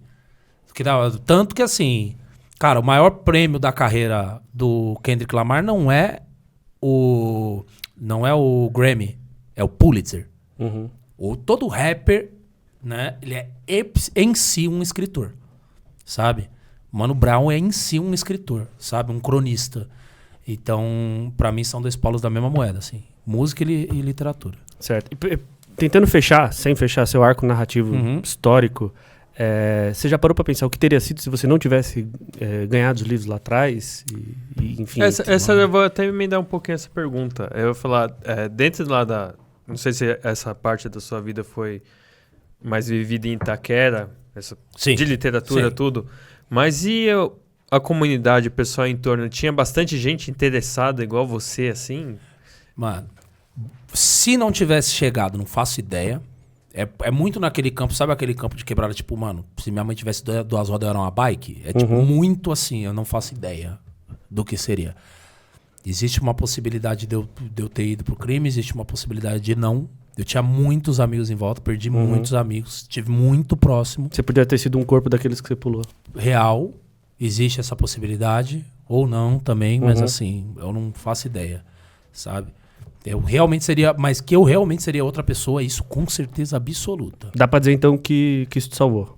Salvou. Te criou e... Salvou. Não só me salvou, é isso. Criou, formou. Formou quem eu sou. Sacou? E seus irmãos foram pro mesmo caminho? Assim, Meus irmãos também são muito interessados, muito inteligentes nisso, mas cada um foi para uma área diferente. O Gabriel é designer, sabe? A Gabriela foi fazer direito, sabe? O Vinícius foi fazer gastronomia, depois saiu, foi fazer outra coisa e tal. Tem um irmão que faz filosofia. Todo mundo tem uma área de conhecimento assim, mas cada um foi para uma área diferente. E a gente tem personalidades muito diferentes também. Então, uns são mais da comunicação, outros... O meu irmão que faz design é bicho do mato total, assim, fala pouco. Tal, mas todo mundo tem alguma coisa de música, assim. Praticamente, tirando a Gabriela, todo mundo toca algum instrumento, faz alguma coisa assim. Isso veio de dentro de casa. Que da hora. Mas lá, até retomando aqui a pergunta que eu tinha feito. Na sua infância lá, região... Tinha bastante gente interessada nessa parte cultural, vamos dizer assim? Muito. Os agitadores culturais, a galera que fazia acontecer na quebrada, foi extremamente importante também para isso. Porque mesmo que na época a gente falava assim que o nosso povo ainda tem isso, mas era extremamente alienado do ponto de vista de consciência racial, social, etc. Teve sempre muita gente lutando contra. Tem um cara que eu não vejo, tem uns 15 anos pelo menos, tá? O cara chamado César Hostil, né? Fazia parte de um grupo que fazia essa agitação lá na quebrada. Esse cara foi fundamental na minha formação, mano. Sabe? A galera que formava os saraus, a galera que fazia as batalhas de rima, os professores. Um professor que eu tive, por exemplo, de história, chamado Rubens, que foi um desses caras da formação, sabe aquele cara da escola que vira a sua chave? Sabe? Que jogava o livro de história no lixo no começo da aula e falava, hoje a gente vai falar a verdade. Ali dentro tá tudo mentira, então eu já joguei fora. Pode guardar o de vocês que vocês não podem jogar, que tem que devolver. Mas tira as cadeiras todo mundo, vem aqui pra frente, vamos trocar uma ideia. Esse cara também mudou minha vida, sabe? E era uma galera que tava ali ativamente trabalhando dentro da periferia, sabe? A gente tem uma... A gente costuma pensar o seguinte. Imagina... Vamos pensar o mercado de trabalho do jeito que ele está hoje. Tá? E calma, galera, eu dou essas saídas assim, mas eu volto pro tema, calma. Imagina o mercado de trabalho do jeito que está hoje. Então você tem uma empresa, por exemplo, ok? E aí você coloca um currículo básico para você contratar alguém para uma posição. Ok? E aí esse currículo básico essa pessoa tem que ter estudado até aqui, tem que ter feito tal curso, tem que dominar tal coisa e tem que falar, por exemplo, inglês. Normal, né? Pré-requisitos. Normal. Imagina se esses fossem os pré-requisitos da seleção brasileira. A gente teria tido Pelé e Garrincha na seleção brasileira? Nem fudendo. Aí você pode falar, é diferente. Pra mim não é. Pra mim, existe uma nota de corte que é usada no Brasil que é justamente pra poder manter um povo da periferia de fora. E, infelizmente, tem caras que estão no poder paralelo hoje, ok? Que estão na vida errada hoje, que seriam ótimos diretores de conteúdo, que seriam ótimos na logística da tua empresa, que seriam ótimos em tudo, mas que não passariam nessa nota de corte. Cara, diante desse raciocínio é muito difícil defender que existe meritocracia, né, cara? Não, pra mim a meritocracia não existe. Não existe. Pra mim existe o mérito. As pessoas confundem. O Emicida fala disso muito bem, mano. Existe o mérito. E essa frase é do Emicida. O fato de existir o mérito não faz com que necessariamente exista um sistema claro que premie o mérito. E também não faz com que o oposto seja verdade. Não faz com que todas as pessoas que sejam premiadas tenham mérito. Acho que eu vou um pouco além nessa fala dele. Eu acho que se não é o mesmo ponto de partida, não tem como você... Não, mas o mérito existe. Tudo bem, mas pensando em meritocracia, você não tem ponto de partida iguais. A meritocracia... O que é democracia? Todo mundo manda. O que é plutocracia? Só os ricos mandam. O que é autocracia? Uma pessoa manda. O que é meritocracia? É o mérito como comandante. É um mérito como gestor, é um mérito como norte. O mérito como norte não existe. Ainda. Pode existir. É outra utopia, né? Dizer que a gente falou aqui. Pode existir. Ele só não existe ainda. E aí a gente usar uma narrativa de que ele existe para dizer, irmão, se você trabalhar, estudar e trabalhar, a sua vida dá certo. Conhece alguém mais trabalhador do que gente de periferia no Brasil? Você acha que não tem um mérito no cara que abre a porta pra você no prédio? O cara que te carrega de Uber, o cara que faz seu pão. Você acordou às 6 pra poder trabalhar, esse cara acordou às 3 pro seu pão tá na padaria na hora que você chega lá. Então, assim, o mérito existe, sabe? Então, não é só sobre educação. Esses caras... Por que eu dei essa volta aqui? Porque esses caras são os caras que viram a gente na periferia com talentos incríveis, com capacidades incríveis e falaram assim, a gente tem que dar um jeito dessa galera passar na régua. A gente tem que dar um jeito dessa galera passar na régua do mercado de trabalho, porque na régua do poder paralelo eles vão passar. Porque eles são inteligentes. Entendeu? Hoje a gente tem na periferia sabe? A gente tem Tem uma frase do Baco, como que é? Ele fala... Nossa, não vou lembrar agora, mas ele fala, tipo, por exemplo, a gente tem um Picasso na periferia agora que vai ser perdido. A gente tem um Albert Einstein agora na periferia. Existe uma conta, você que estiver assistindo aqui, abra uma aba do lado assim e pesquise. Quanto a falta de investimento na periferia custa ao país por ano? Essa conta existe, de bilhões e bilhões e bilhões que a gente perde em material humano, em pessoas que seriam gestores incríveis, trabalhadores incríveis e que a gente perde, mano. Mas eu vou até uma coisa um pouquinho mais polêmica, né? Mas até pelo nome, né? Crime organizado. É disso que eu tô falando. Não é? Ele é organizado por quê? Porque tem gente capaz de fazer organizar o negócio do jeito certo. Capaz de organizar. Capaz de trabalhar com comércio, capaz de trabalhar com dinheiro, capaz de trabalhar com finanças, capaz de trabalhar com logística, capaz de trabalhar com química, capaz de trabalhar com muita coisa. E com uma hierarquia funcional. Completamente. Só que é aquilo. É uma hierarquia que é muito funcional, porque se você quebrar a hierarquia, você não é despedido. Então... mas foi o que organizou e derrubou a violência do meu bairro. Sua relação hoje com a quebrada é nesse sentido? Você é um agitador cultural? Eu tento, sabe?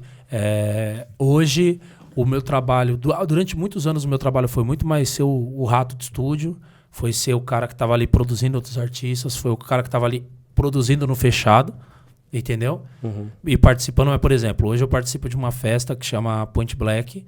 Eu sou apresentador lá, faço parte um pouco ajuda na organização, e que é uma festa que leva basquete e cultura para dentro do bairro que eu cresci ali, que é em Itaquera, Coab 2. Então, assim, gostaria de fazer mais, tá certo? Só que eu acho, toda vez que eu vejo esses caras, assim, que são esses agitadores culturais da periferia, cara, é muito, assim, missão de vida da pessoa.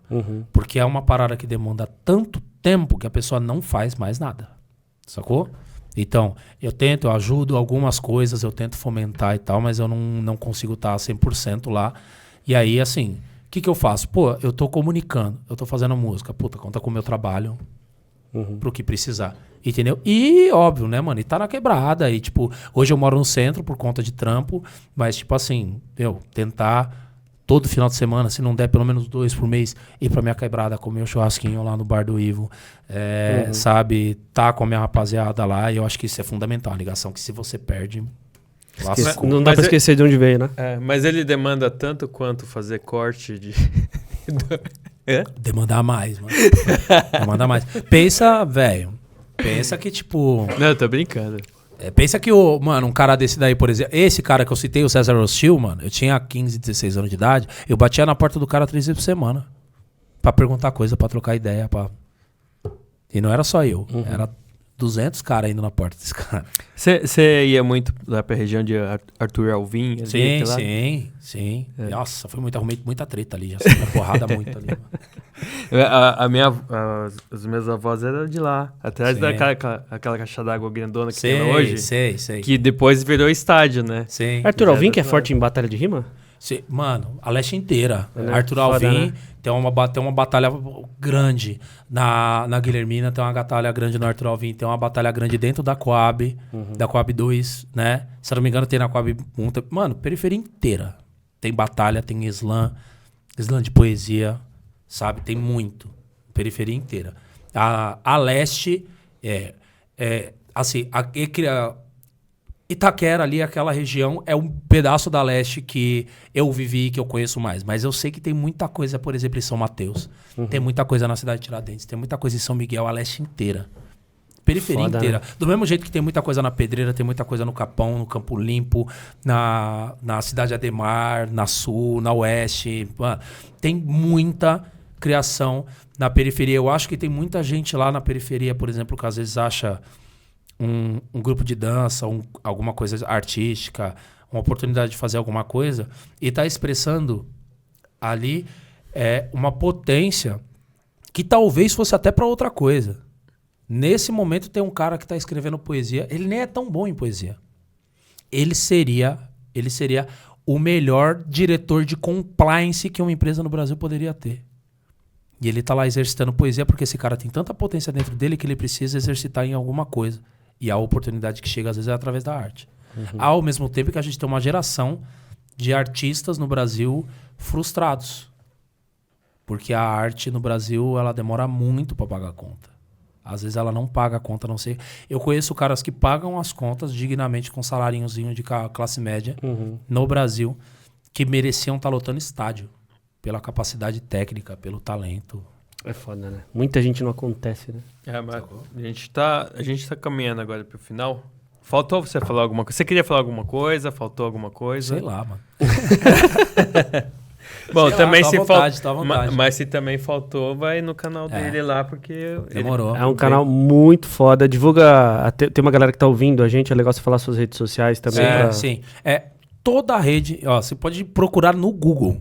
Arap.Malik, só tem eu. Então, Instagram, TikTok. Malik com K, né? É Malik com K. A-R-A-P de pato, E de elefante, ponto, Malik, M-A-L-I-K. Mais simples que isso, impossível, certo? Entendeu? Não, mas vamos chamar agora. Vamos chamar a convidada? Vem cá, Dani. Vamos promover um encontro aqui, né? lá. Aí, ó. Eu não falei que veio. Olha quem veio. E aí? Senta aqui, Dani. Senta aqui. Senta aí, você vai sair? Senta aqui. Não, traz mais uma cadeira aqui, ó. Aqui, ó, Fábio. Arranja aí pra gente. Peraí. Era só um pouquinho, galera. Olha que encontro. Registra, Fabião. Esse comunicador que faz cabeças. Cara, você faz cabeças. Senta ali um pouquinho pra ela sentar ali. Vamos lá. Ô, Dani, deixa eu te dar oi, pô. Tudo bem? Eu tô ótimo. Descansada, tô ótimo. Legal demais. Curtindo a viagem? Curtindo, só viajando. Deixa aqui, ó. A gente faz de novo. Só pra gente encerrar. Mas, hein? Puxa aqui. Eu tava toda hora no celular porque eu tava falando com ela. Entendeu? Porque eu tava toda hora vendo aqui, eu tava combinando, armando isso aí. Ele não sabia que eu ia vir? Não, a gente fez surpresa. Foi surpresaça. Prazer em conhecê-la. Prazer é meu. Eu cheguei agora de Salvador. Dani, só vem mais pra cá que acho que você tá... Ai, que delícia! Cheguei agora de Saudade. Salvador, queria vir. Quando eles me falaram que você estaria aqui, porque assim, como foi que eu te conheci? Você fazendo uma chamada para aquela balada. Faz uns 2 meses, uma balada que acontece na Leste. Eu acho que foi a Point Black, justamente essa festa que eu tava falando agora. Eu fiquei louca, mas assim, com a sua forma de falar. Eu fiquei com tanta vontade mas aí como é na Leste, assim, eu já chamei uma amiga, uma prima minha, ela, não, você conhece, você nunca foi, aí não tinha com quem ir. Mas agora que eu já te conheci, tô sabendo até que você mora no centro, então a gente vai juntos. Combinado. Foi essa festa, justamente, a Point Black. Cara, festa linda lá, Como festa foi na essa quebrada, foi, 1.500 pessoas, sabe? E foi incrível, assim, teve show do meu mano Fernando Ébano, beijão, teve show do Valmir Borges, sabe? DJs discotecando, campeonato de basquete 3x3 masculino e feminino, sabe? Foi uma festa legal pra caramba, e final de julho tem outra. Final de julho, se eu não me engano, dia 29. Dia 29. Save the date, Dani. Já deixa lá bloqueado na agenda. Dia 29 é um sábado, hein? Eu sei porque eu marquei uma reunião hoje, eu sei que é sábado. É, isso aí. Mas eu tinha explicado pra ele, né, que ele veio pela sua indicação, né? E eu expliquei pra ele que você queria ter ido numa festa e não deu, né? Então ela tava... Então agora ela realmente ficou muito feliz, né? Que e não é porque ela tá aqui não, o episódio dela foi um banho, assim, de conhecimento, aula. Depois eu te passo o link. Sim. Pra você ver se foi aula pra gente, sabe? Caramba, E Dani, mostra pra... E eu vim aqui pra te presentear, pra te conhecer. É um momento que eu gosto. Só que aconteceu uma coisa terrível. A tampinha de shampoo caiu, quebrou. Mas não, aqui, tô vendo não que você tem tem a coroa dreadada. É uma linha específica para dread. É a primeira do Brasil. Aí tem um shampoo, removedor de resíduo. E esse daqui maravilhoso, é um velho. leave-in. Você sabe que a gente não pode hidratar, cabelo, não pode passar creme. Eu vi a sua dread maker, como ela chama mesmo? É a rainha dos dreads? Isso. Quero também fazer contato com ela. Eu acho que eu já entrei em contato com ela. Sim. Agora, eu tô numa onda, o que acontece? A pessoa que... A mãe dos meus dreads, né? A pessoa que fez os meus dreads acontecerem desde o começo é a Camila, a rainha dos dreads. Só que a Camila, a rainha dos dreads, ela é uma pessoa, ela é minha amiga porque ela é muito parecida comigo. Ela faz tudo ao mesmo tempo. Então, além de dread maker, a Camila é produtora cultural. Além de produtora cultural, a Camila é mãe de santo. Então, a Camila, ela não dorme, ela não tem tempo... É tudo e mais um pouco. Pra nada. E aí, nas últimas vezes, eu fiz o meu cabelo com duas pessoas maravilhosas, que uma é a Fernanda, que me salvou agora na última gravação, e Puta, como que é o nome do mano? Peraí, essa parte vocês cortam. Você tá arranjando inimizade nesse episódio, hein? Nossa, um monte de filósofo aí, cara. Exatamente, é o meu TDAH, galera. É o meu TDAH. Nossa, eu falei com um mano hoje. Hoje, aí você é TDAH mesmo. Tipo assim, esquecendo o nome dos pra não amigos. cometer Enfim, injustiça, vale a pena você achar ele aí e falar. Eu vou achar só pra... Peraí, me dê um minuto, é gravado. Mas, Wesley, eu lembrei quando ele comentou, aos 6 anos, a Dani ainda não estava aqui, que ele tinha... A televisão fez ele querer alisar o cabelo. Sim. E aí a gente passa de 93, talvez? Isso aí foi 93, 94. Para 20 anos depois, e a gente tem uma mesa onde existe um produto, né, de afirmação. Sim. Luizinho Dreadmaker de Curitiba. Luizinho Dreadmaker. Luizinho CBW. Perdão, Luizinho. Nossa, eu falei que ele tá fazendo o dread dos caras hoje, inclusive. E aí o Luizinho também cuidou. Só que o Luizinho também é o seguinte, ele vem pra São Paulo uma vez por mês também, e aí tem hora que eu preciso fazer o dread, ele é de Curitiba. E vem uma vez por mês também pra poder fazer o dread da galera. Então eu tô bem servido de Dreadmaker. Tá vendo? E aí 30 anos depois a gente traz aqui, ó. Se contasse lá na época... produtos pro dread. Isso aqui é maravilhoso, porque... pensa, olha que louco, o dread existe há milhares de anos, ok? Agora que a gente está tendo potências, marcas, para poder produzir um produto específico para o nosso cabelo. Só não tinha. Tem noção do que é só não ter? 2019, né? 2019? Sabe? Então, você tá vendo que eu decorei esse episódio, hein, Dani? Não, mas isso que eu falei, tá, no meu episódio. O cabelo crespo, o cabelo... com trança, com dread sempre existiu. E a gente sempre se virou com o que tinha. Exato. E não funcionava, né? Olha, era o que tinha. Era o que tinha. Era o que tinha. Então, assim, por exemplo, e isso não é uma competição de quem é mais ferrado, tá? Mas, tipo assim, por exemplo, você não... E é o que deveria ser para todo mundo. Você não sabe o que é viver uma época de vida onde não existe um produto específico para o seu cabelo. Por quê? Porque químicos pararam e fizeram. Os produtos vão mudando conforme a época. Mas não tem, a gente vive uma vida onde coisas simples... um shampoo específico para o meu tipo de cabelo não existe. Onde pessoas que... Uma roupa específica para aquele tipo de corpo não existe. Então, o fato de ser... Isso aqui é uma revolução, cara. Você ter químicos profissionais, sabe? Gente empreendendo, fazendo isso aqui é uma revolução. É muito louco. Total. A gente tá no meio dela, né? É muito louco a gente falar da revolução no meio dela, né? Exato. Mas a gente aprendeu no episódio da Dani. Você vai ver quando você... Ela falou muito, né, da precarização da estética negra. Ela fez um contexto histórico maravilhoso, cara. Não quero dar spoiler aqui, porque também é um dos meus episódios queridinhos, tá, Dani? E você tem noção que você teve um depoimento aqui, espontâneo aqui, falando do seu produto, hein? Galera, comprem, vão nas redes, entendeu? Sou o Bril, comprem. Explica pra ele, antes da gente encerrar, a origem do nome. Soul é aquilo da cultura, na língua inglesa, a palavra que significa alma, mas na cultura inglesa americana, na cultura negra, é tudo que é preto. Música, soul music, soul food. E tem brilho, acho que você é novo, mas eu não sei se eu cresceu ouvindo. Negro tem que ter brilho. Sim. Tá entendendo? Então a gente faz um jogo com a palavra soul, né? E cada um tem uma viagem, mas assim, sou brilho, não é só tenho brilho, eu sou brilho. Sim. É isso aí. A vozinha falava assim, tem que ter tutano. É isso. Ela explicou também, viu? Tutano ali pro cabelo. Parece até que ele viu, né, cara? Mas você vê que a história, porque você vê que é a validação da história, que realmente é isso, né? Legal demais promover esse encontro, acho que tô mega feliz. Fiquei feliz que deu tempo, hein? Fiquei bom demais. Não, mas a gente ia ficar até 9h30, 10 se não... A pessoa me causou uma inveja aqui, a pessoa ter coragem de sentar do meu lado e falar que tá voltando de Salvador. Salvador! Saudade. Não, foi legal que deu pra fazer a surpresa, né? Deu, não, foi bacana demais. Saiu melhor que encomenda, hein? Olha lá. Que ótimo. Olha quem tá ali na tela.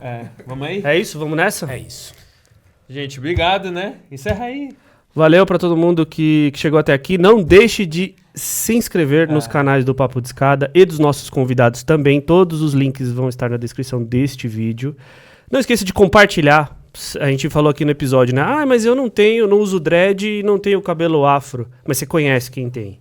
Você sabe pra quem você pode divulgar. Né? Vamos divulgar o empreendedor. Fale, amigo. Pedir pra Dani falar as redes sociais, porque tem gente ouvindo no Spotify, por áudio só, então você falar também as suas redes sociais. O nosso Instagram é bem simples, @soulbrio. Certo. Você pode soletrar pra gente? Posso ser que tá aparecendo toda hora lá. Soul da palavra alma em inglês, SOUL, brio, BRIO. É isso aí, né? É isso aí. Você encontra os produtos da Soulbrio pela internet e também no Carrefour? Ou não? Não mais? Tem. Nós temos Ele pode colocar um xizinho bem na hora que eu falei a palavra e cortar o áudio nessa hora. Não tá mais? Então você encontra no site. Você encontra no site em algumas lojas por aí. Enfim. Exato, você encontra nas melhores casas. E aí você pode agora soltar do corrimão que o Papo de Escada tá chegando ao final. Valeu, aquele abraço. É nóis. Tchau, tchau. Que da hora. E aí, galera, foi legal? Foi legal. Eu adorei. Pra mim, acho que foi um dos que eu mais fiquei quieto, hein? Mas, Você cara... falou isso pra mim, hein? Você falou isso que no meu você ficou quieto. Nos dois, muito aprendizado.